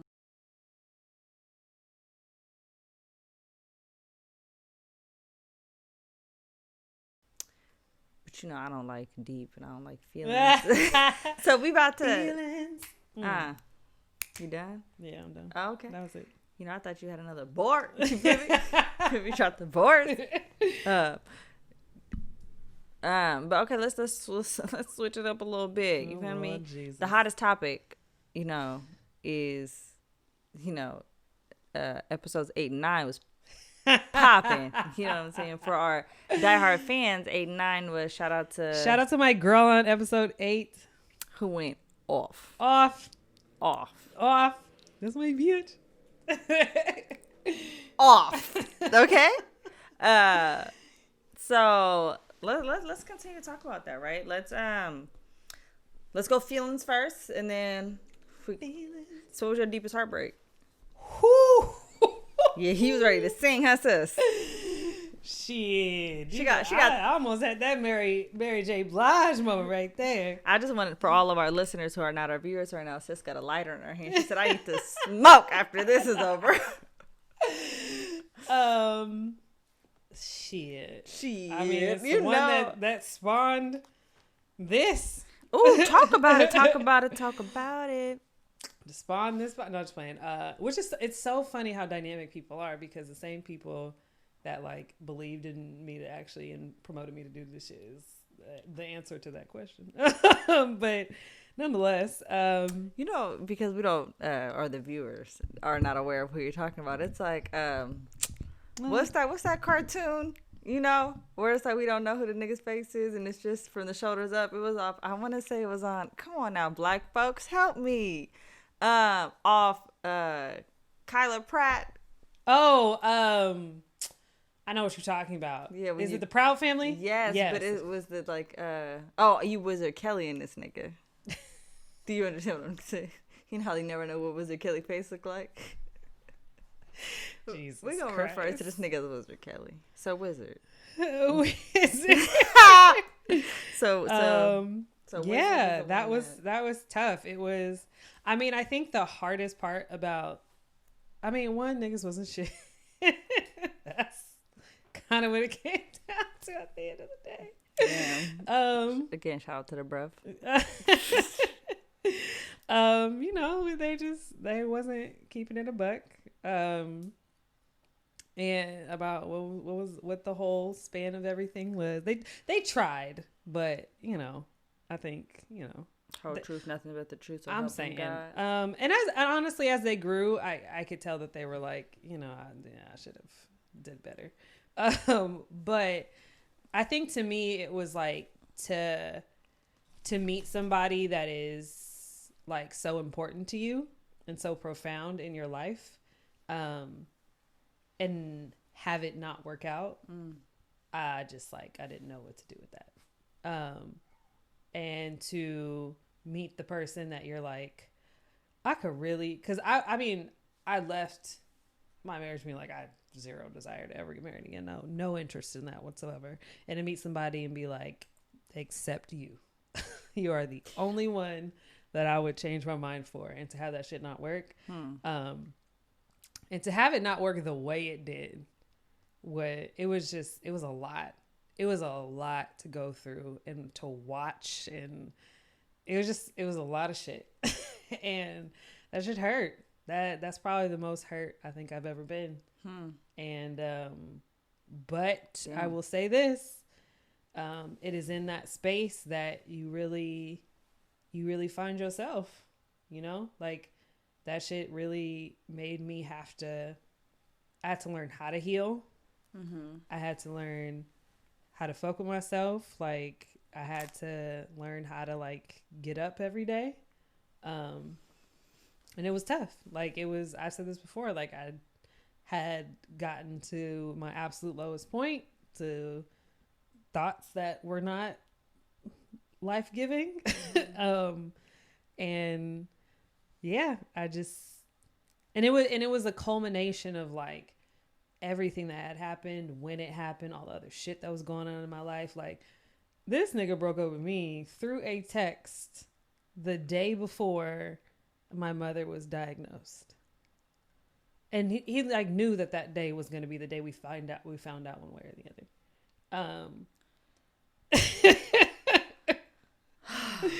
So it was It was a lot. It was a lot. And to find like,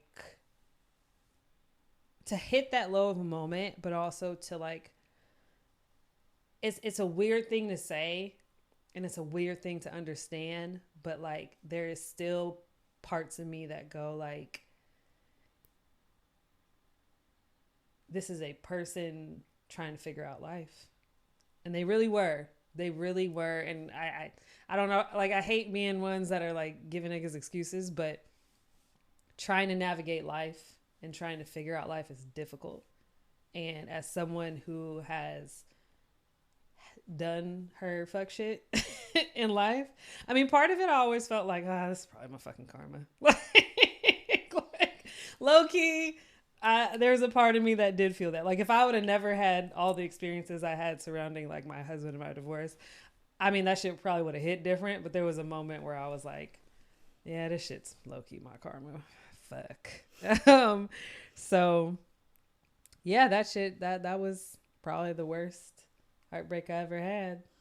Weirdly enough, we're cool as fuck.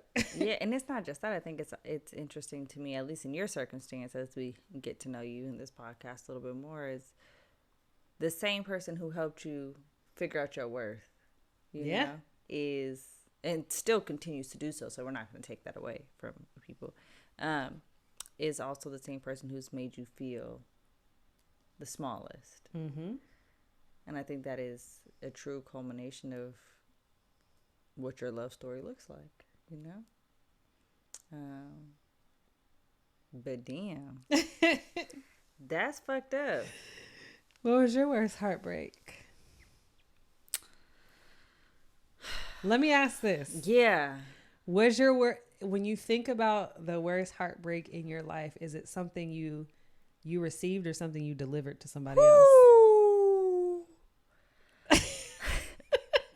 Absolutely what I delivered. Okay. Absolutely. I have been cheated on. I have been left because the person was married. I didn't know they was married. I have been didn't have a baby on. I didn't had it all.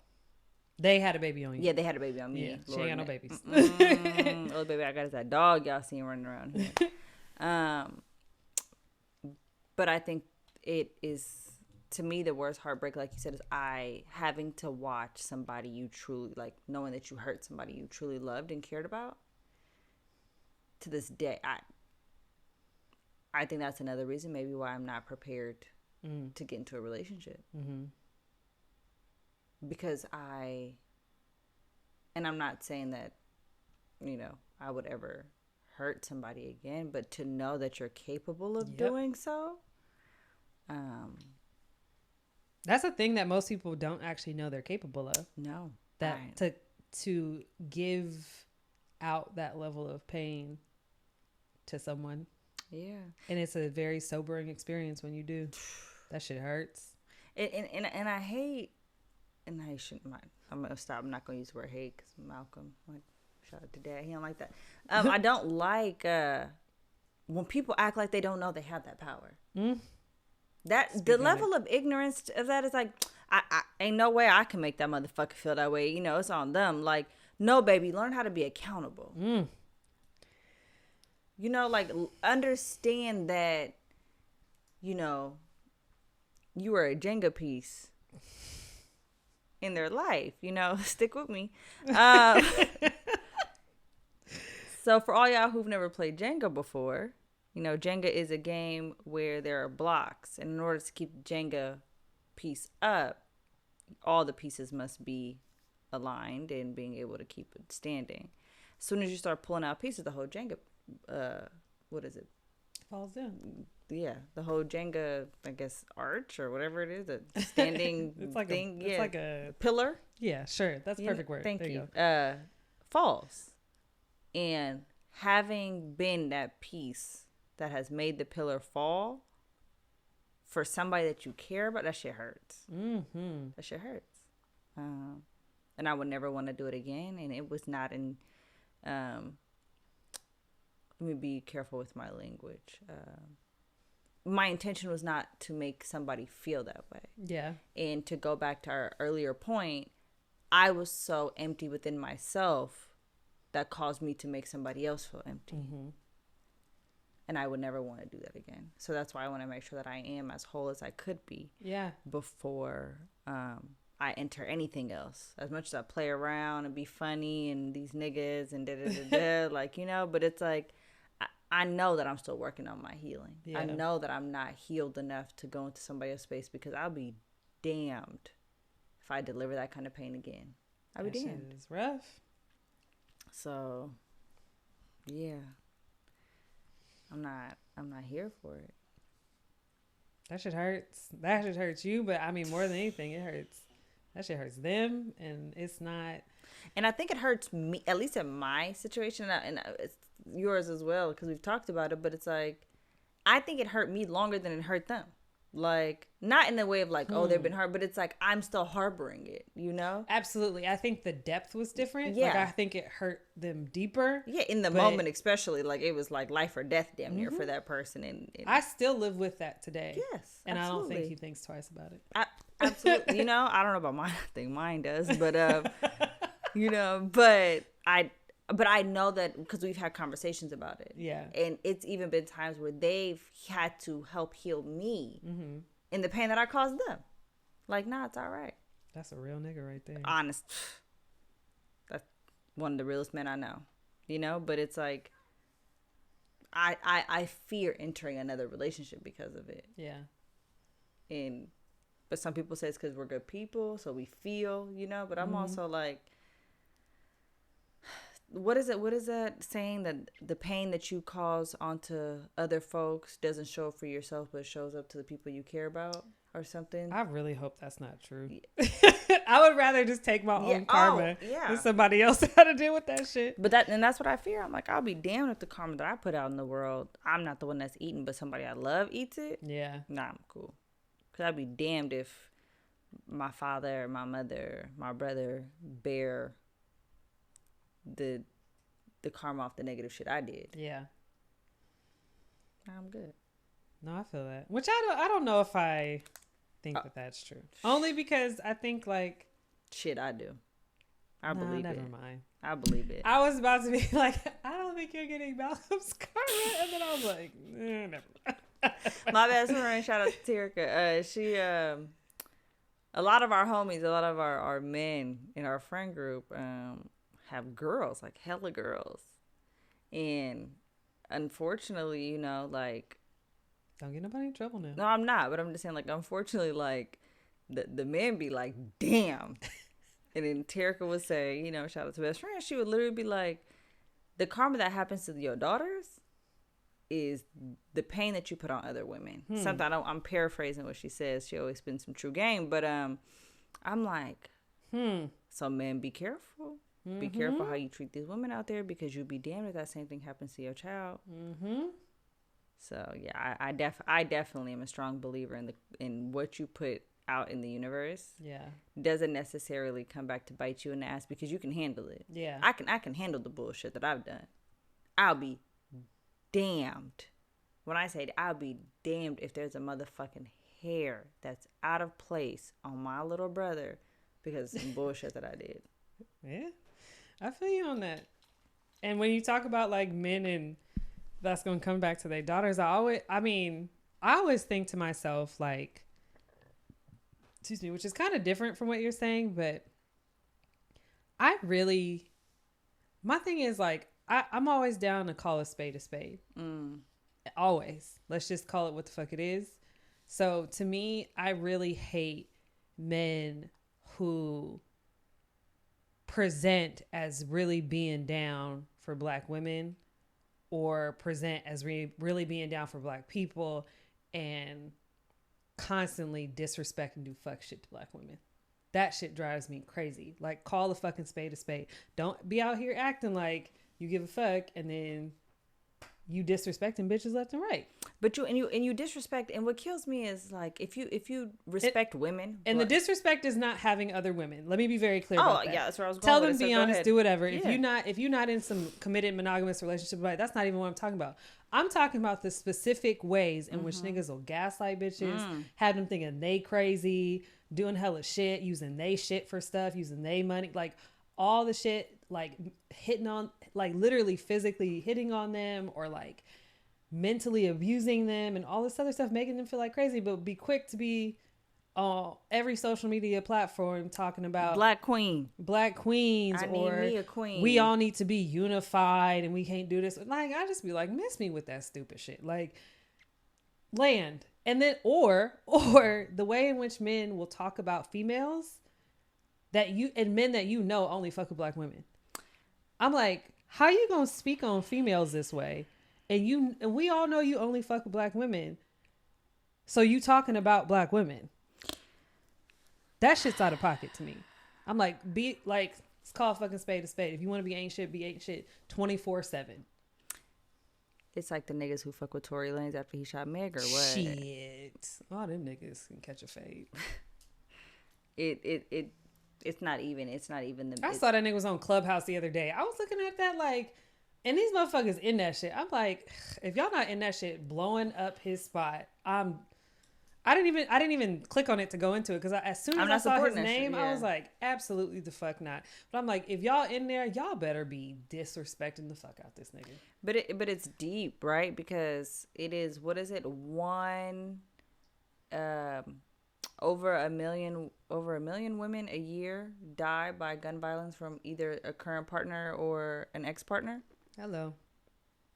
And black women specifically, it's like the numbers of that is like some outrageous number. I don't want to give false information, but yeah, it's ridiculous. It's ridiculous. It's ridiculous to me, especially men, like black men specifically. Honestly, like how dare you come from, carried by, created by a black woman, and then disrespect one. I'm not saying you gotta kiss the ground that your woman, quote unquote, walk on. It's not about no romantic shit, but it's like, even in public, the amount of time I've seen young black men disrespect elder black women kills me. Kills me. Like, it's crazy. It calling them out their names in public, like what? But let somebody call your granny a bitch. Oh, now you want to set fire.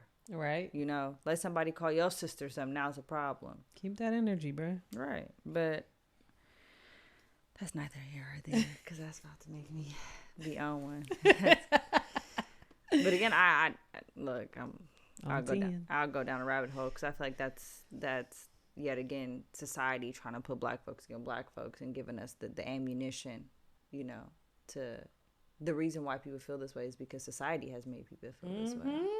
You know, because I genuinely am about, no, we all really do need each other. Like, 100%. I really feel that way. This is why I fuck with everybody like that. But I just, watching that shit happen, I just be like, ugh, like, just say you're not really about it and let's just call it a day. Like, I don't get it. But because I love my black kings. And like the fact that y'all motherfuckers think that shit is cute or cool or any of that shit. I'm just like that fucking bullshit ass. Look, now I'm irritated. That fucking bullshit ass. Have you seen that fucking TikTok or whatever the fuck it is? Where it's like choose one or the other? Yes, and all these black men is running the opposite way. It's like, you little funky dog head ass nigga. You tried it. And that's what I'm saying. And that's comedy to people. People think that's hilarious. But baby, let me tell you something. Your baby gonna be a little black girl. If God blesses you with a child, whatever higher power universe you believe in, when you have a child, let them be healthy and functionable. Yep. It is gonna be a black human in this world. And you out here doing some stupid shit to let these white people have a laugh. Fuck you. Keep your coon shit to yourself. Coon. Oh, you know I love the coon. You know I love the coon. But yeah, you know, it's a lot of people, especially, come on now, America. Come on now, black folks in America. Let's just be honest. There's a lot going on in our continent of Africa that we need to be aware of, where there's a lot of genocide that's happening within our own communities. okay, and that is now being present here in the United States, and the fact that black women are dying at the hands of black men at such a exponential rate is a genocide on its own, and y'all better stop playing. That's all I gotta say. Let's just love each other. That's that Britney bullshit know, again. right? That's that Britney bullshit. I really be about the love. Like, can we just love each other? You know what I'm saying?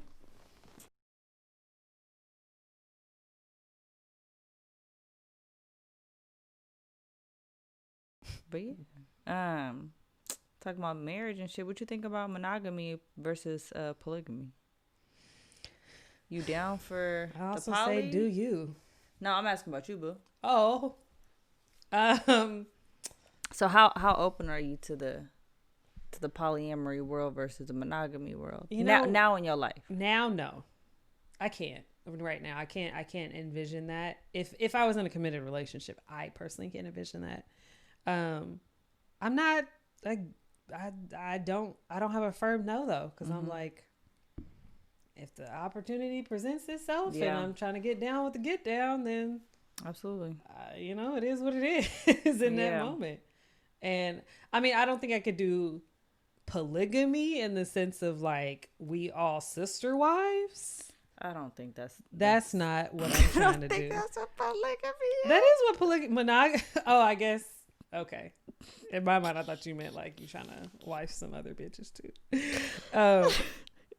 I'm not about to be nobody's sister wife, but I mean, as far as, you know. So do you believe in, okay, I got multiple questions. Go ahead. First of all, shout out to another podcast, Conversations with Miss Vicky, Miss Vicky Sex Therapy. She talks a lot about polygamy in our generation of folks, and talks about specifically how that's why this, again, one of the friends asked this question. I was like, damn, that's a good ass fucking question, especially for our generation who, and unfortunately, it's like, can one person sustain you at all times? You know. So when I asked the question of, do you believe in? Keep going. It's the nigga tree for me. Always the nigga tree. We gonna leave it. Fuck it. I mean, mishaps happen, you know. After watching other niggas' podcasts, though, let's hold on. I'm gonna come back to this. After watching other niggas' podcasts at first, you know, and we use the word nigga with love, so please don't come over here with no bullshit ass, sensitive ass. Oh, y'all niggas keep talking about niggas too much. I just ain't got the energy, you know. But you know, you see, I feel like the podcasts that I love the most are the ones that are most authentic and have like respectable mistakes in it, you know, not like your whole shit's fucked up. But yeah, that shit's popping because it's like, damn, all right, you feel me? You normal. Yeah. You like, nigga, you had to burp, nigga, burp, you know? Shit, I was watching a podcast one time. You feel me? Shout out to the Brubs. Nigga put, I think, a decongestant in his nose mid podcast, you know. I was like, all right, you know, thing got deep right after. I was like, talk that shit. But yeah.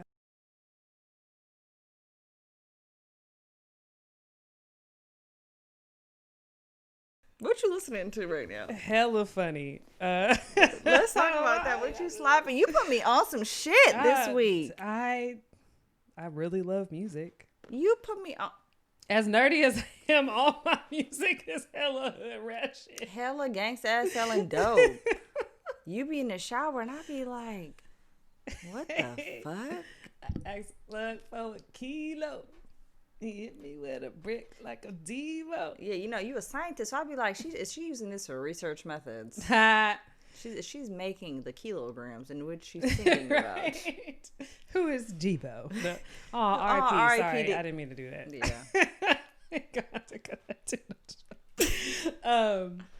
No, I just, okay. Well, one, most repeated right now in my iTunes would be, his last name is Toby Nwigwe. I'm sorry if I fucked that up. I'm really bad. I fucked with him. He just dropped his project. I think it was like 2 weeks ago. He put his out. That shit's fire as fuck. I love a lot of shit. So shout out to all of Grand National. Oakland, the Bay, because not everybody's from Oakland and they all hella fucking talented. Speaking of someone who's from the Bay but not from Oakland in Grand National, Jane Hancock. She is so fire. If you have not listened to her EP or her project, I don't, let me not misspeak because I'm not 100% sure to know what the difference between the EP is and a whole album. So with that being said, sorry if I said that incorrectly. Jane Hancock is fire as hell. But all of Grand National is popping. Mo Green dropped an album. D Bledsoe dropped an album. I'm hoping, Ian, you're coming out soon. They're all fire as hell. You know, the person you heard me rapping in the shower was Sci-Hi the Prince, because that nigga is amazing. Yeah, female wise, other females, Jasmine Sullivan. I'm just waiting for her to give us the whole album. I need to send her your way as far as some of the stuff she's been releasing on her IG. Yeah, cause you do be putting me on. I'm not gonna lie. Girl, she's got this whole thing as she's about to release her album called Hotels, spelled Heaux, and it is about women. And it's these beautiful fire shots of Black women, and they're just expressing kind of like their experiences in relationships, but it's almost very poetic and spoken wordish. And she just had Ari Lennox on one that I was like, ugh, just all the bad bitches in one place. Jasmine Sullivan is one of the greatest singers, in my opinion, one of the greatest singers out right now. She is amazing. She did what was it? Lost One and Pick Up Your Feelings, and I'm hoping this is leading up to her dropping her album because it's amazing. She's just fire and amazing. Who else? Divine Lightbody, which I know sounds like it's me on my hippie shit, but that bitch this is an R&B bitch that can fucking sing. Saved a Song is a great song by her, so if you want to listen to some vibes. When Big Sean's album dropped, that was on a very heavy repeat. Detroit 2, that was really popping. But I like it all. I fuck with Gucci, T Grizzly, Jeezy gets a mention too because of his verses. I gotta say both them niggas. I think Jeezy's a better rapper, just being honest. All of them, I really like them. Jack Harlow, I know you don't know who that is. This little white boy that actually is fire. Jack Harlow's fire. I have a couple Mozzie songs. I just want to throw that out there for any of my students that are watching, because y'all were the ones who put me on. I know you fuck with Rod Wave.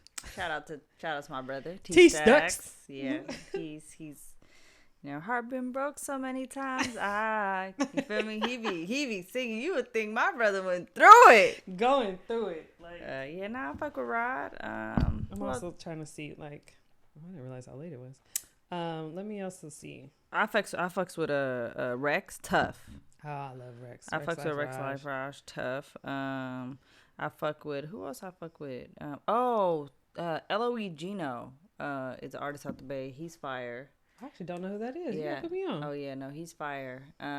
He got project called Birkenstocks and Socks. Yeah. So whenever I walk around in my Birkenstocks and socks now, you're like, is that why you got Birks? Yeah. Even because he's like giving me some. He's cool. He's fire. Regular female shit. Her. Oh, you put me on. Is it Blix? How do you pronounce it? Yes. Is that how you I had a pronounce homie. it? Look, shout out to the homie. I had a homie who was really into music and put me on Blix, and it was fire. That album. Fire. That was a fire ass album. SZA dropped. You feel me? Hit different. Hey. It hit different. Who else? I'm a big LMI Snow Allegra, Wale. You like a vibe. Yeah, I'm definitely a vibe. Yeah, you're a vibing ass bitch. I am. I'm setting my intentions for my home one day, and I want a big ass, nice ass tub. Come on now. Where I got speakers everywhere, cause that's a vibe. Some candles lit. Setting a mood for myself, but it's all based around music. If you ever want to entice me, baby, run a bath. Music is my love language. Put some candles on. I'm talking about music. Play that music. All the above, honey. You don't want all of it? Somebody run her a bath. Ha! Somebody. Is today? I don't think I've ever had somebody run me a bath. What? I don't think that's ever happened to me. What? You know I don't be fucking with romantic ass niggas. I need Oh to. my I want God. to. I really want to. But Can y'all I- niggas be so bootsy. Oh Y'all be the my. most basic ass of niggas. Oh, don't do them. But oh my God. Which is actually shit don't mean. It's on them. I'm just it hit different. Romance hit different. You ever Like, run a girl a bath? Hey, I'm asking on the show. You ever ran a girl a bath before? Ran a girl a bath? Yeah. You could just nod yes and no so they don't hear your voice. No? You two player or what? Do you think you ever will? We should talk about baths? Yeah. Like a bath. Like, you know, put a little bath bomb, some candles around. I don't know, maybe. Boy, I tell you, I was messing with, you feel me, somebody one time. It's my 1 out of 2 When I relationships. grew up, we weren't doing these bath bomb things. When you grew up, ain't you nothing but 20-some years old? Baths is still. Oh, Simba. Sorry. I Simba missed. is fire. Simba's fire. Sorry. Keep going. Go ahead. Bath bombs is new, dog. Boy, I was messing with somebody one time. This is my one, I was in 2 whole relationships my whole life. It's a sad game out here anyways. But when I say this person set a vibe at all times, shout out to that person. I'm talking about on a random Tuesday. It's rose petals on the floor, going towards the bathtub. Even when we lived in a rinkety-dinkety ass apartment where my little 140-something pound ass couldn't fit in the bathtub, we'll go and rent a Come on hotel room Come on now. with just for the bathtub, because I needed a big ass bath. Where the niggas at? Shit, I obviously don't know. You? I wish somebody would. That'd be really nice. Oh no, it's a beautiful thing because it makes you feel appreciated. At least for me, that's I appreciate. You know, shit like I that. would be down as fuck with that. I I mean, I like, you know. and let me put out there, and it didn't end in sexual intimacy. Like that is a level of intimacy on its own. Like it literally was like, you've been having a rough ass couple weeks, so I got you this space, set it up for you to enjoy yourself. You call me if you want me to come over. If not, go to sleep. Like what? You know, as you talking about that, I was like, Niggas ain't shit. first of all, absolutely. Damn. I still love him though. But I really thought like I'm just a very taking care of everybody as person. And I think if somebody like took the time to like really like come out the woodworks and just take care of me, Shit. Let me find out. Bust it open. Hey, fake it. Well, you might fuck around and fall in love. I'm fuck around. You gonna fall in love. Hey, Brandy. Okay. I'm a fan. I'm surprised you knew this. Oh, you? Damn. Nah, because you really fucked with Brandy when we talked about that versus and you disrespected Monica, but none. I didn't disrespect Monica. I just said that she low key bullied Brandy. She for someone who has the attitude that you do, I cannot believe you thought Monica bullied Brandy. Brandy was sneak dissing 24/7. Let me take And my, you quick to catch a sneak diss. let me take my earrings off for this conversation because You are quick to catch a sneak diss. I feel like it's gonna be a girl fight. You know what I'm saying? No, I'm just saying my hoops was hurting. Y'all know how they pull sometimes. No, I just feel like it was a little shade being thrown. Yeah, Brandy started it. And Monica's the type of person. I respect that though. I really do. I Because understand. Monica really will beat your ass. She absolutely will, and I'm not saying that she won't. And I know that Brandy picks, and you know what I'm saying. She does little shit to fuck with somebody, but I just feel like when you know you about the life and you know you about that shit, you ain't gotta punk nobody. Like she was damn near punking sis. Like you know, bro, Monica pulled out a nigga with a fucking eye rag. What's that shit called? An eye patch? An eye patch. Brother had an eye patch on with a Free C Murder t-shirt on. Hey, free that nigga. Free the nigga until it's backwards, but Let me not say that because I don't actually know what C Murder did. right on. Everybody says free C Murder. Maybe. Maybe, because I know our system ain't shit, but Right. I don't really know what that nigga did. So, I mean, if he that nigga's out here, killing old black women, like, I don't want to just be out here claiming freedom. I hear you, but all I'm saying is you were doing too much. You know what I'm saying? A little bit, like. Anyways, it's not about Monica and Brandy because I feel like that was one of the most controversial verses so far, and it was two females. Shout out to this is gonna be aired, right? Yeah. Okay, yeah. Shout out to Ashanti for being a sucker, and I wouldn't have see Keisha Cole. You feel me? Cause wait. So you trying to tell me you would have had Keisha Cole over Ashanti?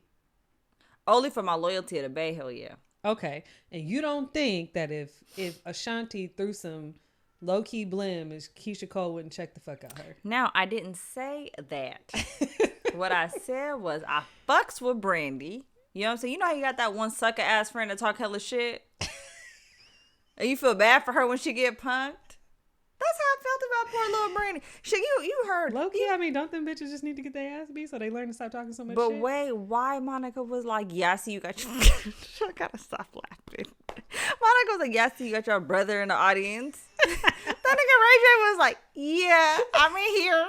She said, yeah, I got my brothers too. Niggas like 50 of them niggas in her background. I was like, Ray J. Cook. I just said, Ray J, you better take Princess with you and them babies and cut. Okay, before we move on, can you please explain to me what is it you want at your graduation when you get your EDD? All I'm saying is, No. I want you to explain what is it that you want at your graduation. Okay, and I want all the listeners and viewers to make sure they document this because you're more than welcome to come because this is a community. Okay, a community achievement. Okay, I need all my niggas to show up in true fashion. and how many niggas is that? It's over 20. Oh, my undergrad was 60. Thank you. Okay, and what would you like them to do when that happens? I would like if you own a grill already, only because I'm gonna have mine in, to wear yours. I don't smoke weed, but I need everybody to light some shit in the air. Okay. You feel me? Just cause, hey, let it be. I need bottles to be popped as they call them on. Okay. I need anything with some guns you want? shit. Let that shit loose. Let that shit. We already there. You got the nerve to say some shit about Monica. Let I remember it. after that versus happened and you came home, I was so sure you was about to agree with me that we was both Team Monica, and I was astounded. I'm not saying I'm not a Monica fan. All I'm saying is I loved Moesha, and she punked Moesha, bro. I guess for being a hood bitch, I thought you was about to roll. I with the hood just bitches. feel like you punked Moesha. And damn, that was my bitch. You feel me? So my loyalty also hit different. Like That's I true. be loyal to a fucking fault. Like I know Brandy ain't shit, but damn, it's. I'm not gonna touch the Gucci Man and Jeezy. No, we're let's not. Yeah, we're not gonna speak that's on a that. whole thing. That's a whole thing. If y'all want a good opinion on it, I said go listen to Meet the Bird. Look, I am shouting out. Shout these niggas Yes, out, I am. Jesus. I am. Because they gave a good perspective of Don't none it. of these niggas watch this shit. They fit. Hella funny. When y'all niggas do start watching our shit, listening to our shit, all I'm saying is, you feel me? Holla, let's collab. I'm manifesting that right now. You know what I'm saying? But yeah, they gave a great perspective of it. So shout out to them and listen to it. But yeah, I'm ready for that. I mean, if I don't hear the whole motherfucking Oakland singing Love by Keisha Cole when that shit drop, y'all niggas not fans. If Too Short and E40 right now, who you with? I'm not. Ain't no verses for me. That's the Bay. It's the Bay against everybody. All Fuck right. it. I'm not choosing up on neither one of these niggas. I'm not saying choosing up, but who got the most individual hits? I would have to give it to E40. If we're including collabs, No. I gotta give it to E40. No, I said individual hits, solos. Solo.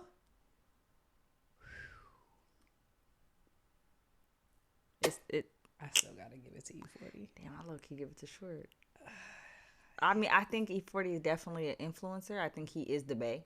I'm not going to take that away from him. But we be talking about, what? The slaps? But we going to see. I'm with both of them. I'm not choosing up on either one. I'm the Bay versus everybody in that shit. It's gonna be love though. Like you Oh, know how the absolutely. last couple verses Absolutely. have definitely versuses. The last couple verses have been like niggas really against each other, and before that it was hella love. Like if you think about like 2 Chainz, Rick Ross, like what's her name, Gladys Knight. And Now what's her name? The pie. This bitch said the pie. Wait, why I tried to support him by that shit for the fucking turkey holiday? Mm-hmm. Are you about to get us canceled right now? That's why I'm not Okay, even then gonna let's say just not. nothing. Everybody was a collective all love of black music. So I'm ready for this shit to be love of the Bay. Mm-hmm. Like all What you Bay wearing? love. Girl, I didn't even think that far. What? You're not getting a spray paint bust down?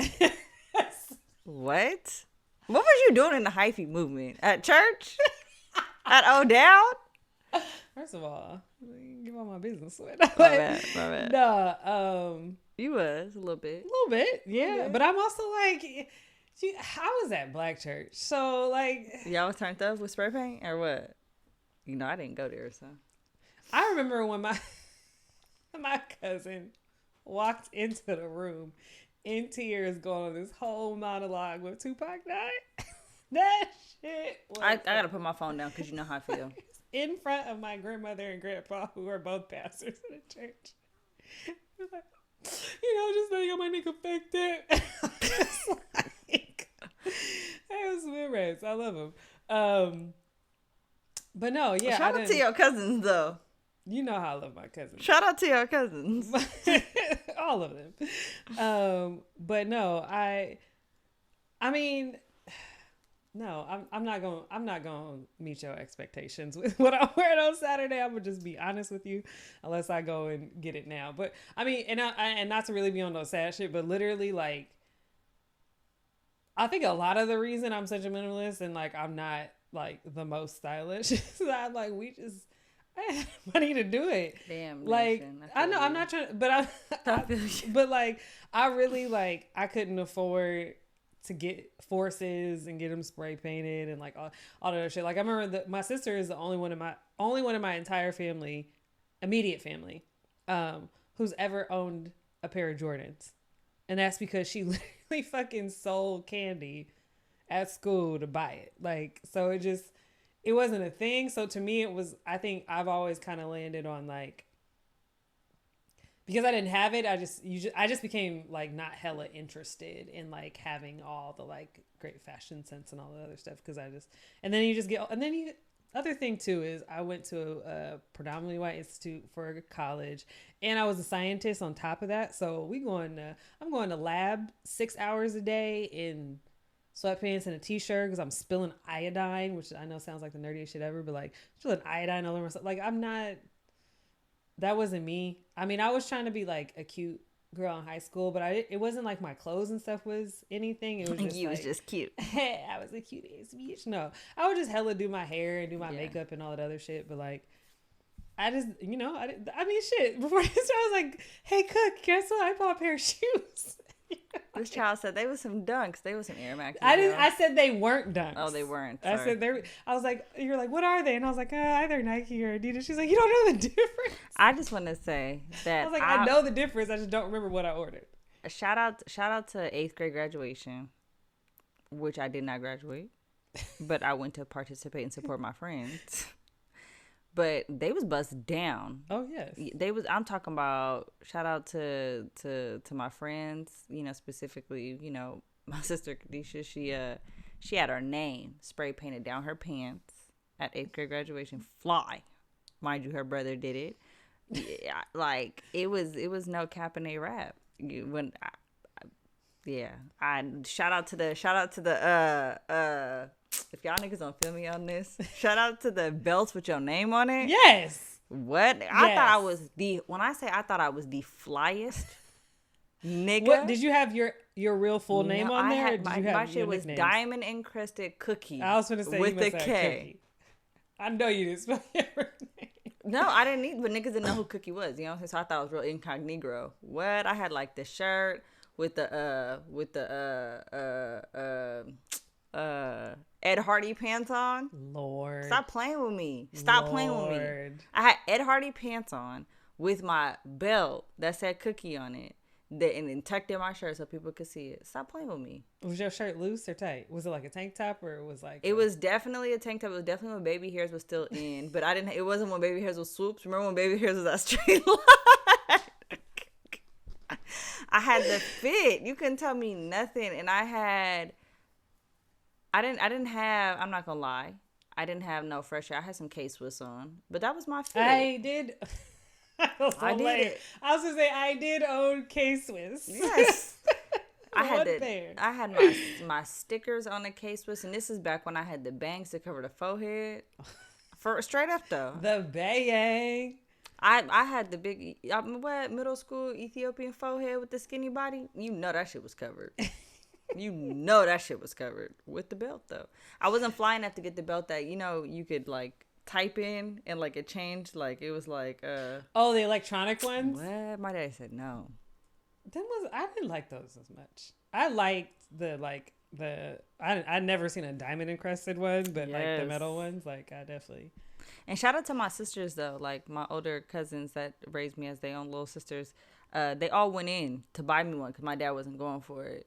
So They'll do that though. yeah, Because when I look at my kids during it's the proms, community, graduations, it's your whatever, community. like your whole community would come together to make sure. Because these girls, The prom now is different though. prom is Prom now is a little different. I don't care. honey. It is a fashion extravagant. It is the fucking Met Gala. I didn't have the child. I mean, never mind. I'm gonna keep my business to myself. Oh my gosh, I'm like, y'all got glam squads.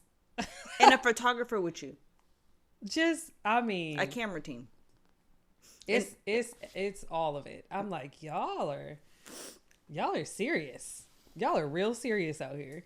Shit, my little sister went to prom 2000. I don't know what the fuck year that was. 18, 17, whatever. Boy, in the way that I was cashing out for little shit, I was like, a ponytail costs how much now? Bundles. The audacity. And mind you, we did it the real irregular ass way. We did her in a nice little dress. Got her. No, her friends. And mind you, I ain't been around high school kids since. So you have. I mean, they have the dress. To me, I remember. Don't they get it custom sometimes too? Which we were doing that. I didn't have a custom dress in high school, but I had friends that got their dresses custom made. But they weren't. They were cute. They were not the same quality. Oh yeah. Of how I've seen these girls get custom made dresses now. But I mean, these girls are on the low end, spending like $300 for a prom dress. Oh yeah. Plus like hundreds of dollars for bundles of hair, plus the hundreds of dollars to put it in. They were getting like the individualized lashes put in, right? They had the microbladed brows. Two kids flex.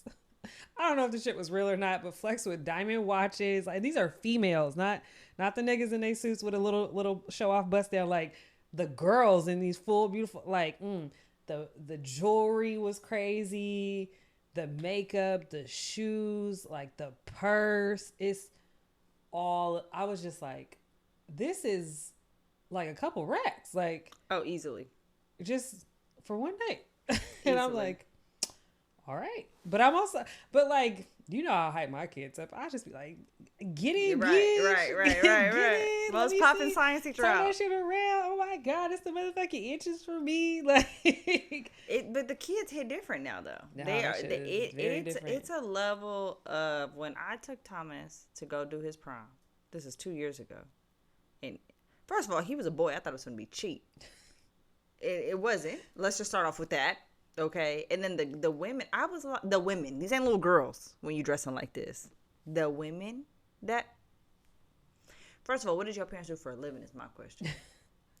Or is it the community that came behind you? It's the Because community. I can't afford the hair that's in your head. New hair hoodies. And it really be their bundles. It ain't no ghetto shit where they passing it around. I didn't even know that was an option.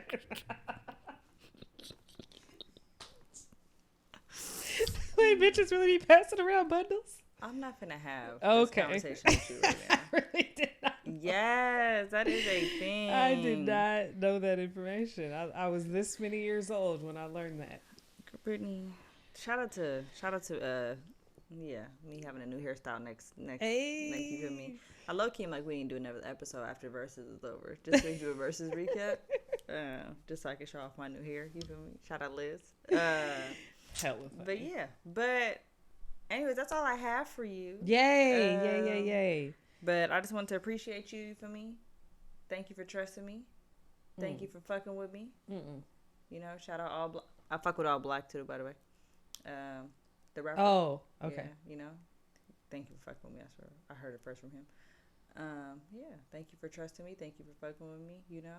Thank you for enlightening the world with your magic, you know. Conversation with Nation season 2 will be coming up soon. I want you to Not that soon, but go ahead. to finish us off with a little You want to do a prayer? No, I'm just playing. Look at her face. Said, you want to put a song on again? No, absolutely not. No. I would like to say thank you to everyone who listened, liked, shared, reposted, every single person that was willing to come on to the pod and be very honest and open about their stories. Thank you very much. It's very greatly appreciated. Thank you for everyone who came into the DMs, not in a weird way, but yeah, just to tell about their experiences based off of like something that they heard in the pod or give their opinion. I got a couple people that actually would come in and like give constructive criticism that was genuinely constructive, because it was very like, I really, really fuck with a lot of your shit. And like, I was just, this is one thing that I thought about type of thing. So thank you. It's all much appreciated. Yeah, I wouldn't have been able to do this without all of y'all. So yeah, this is season finale. And then I need to take a break because I rapped in the beginning about how I did it all, and now I'm like, ooh, yeah, I did, and it's fucking exhausting. So time to take a break, step away from it, clear my head, get my ideas for next season. We'll do a lot more of actually video recording like we're doing now. So yeah, that's all I got for us. Thank you very much. And as always, I know you say I'm corny, but peace and blessings, and thank you very much. See that baby? With the 2 eyes, though. They made you extra hood. Thank you for fucking with me. Like, Mike, I dropped the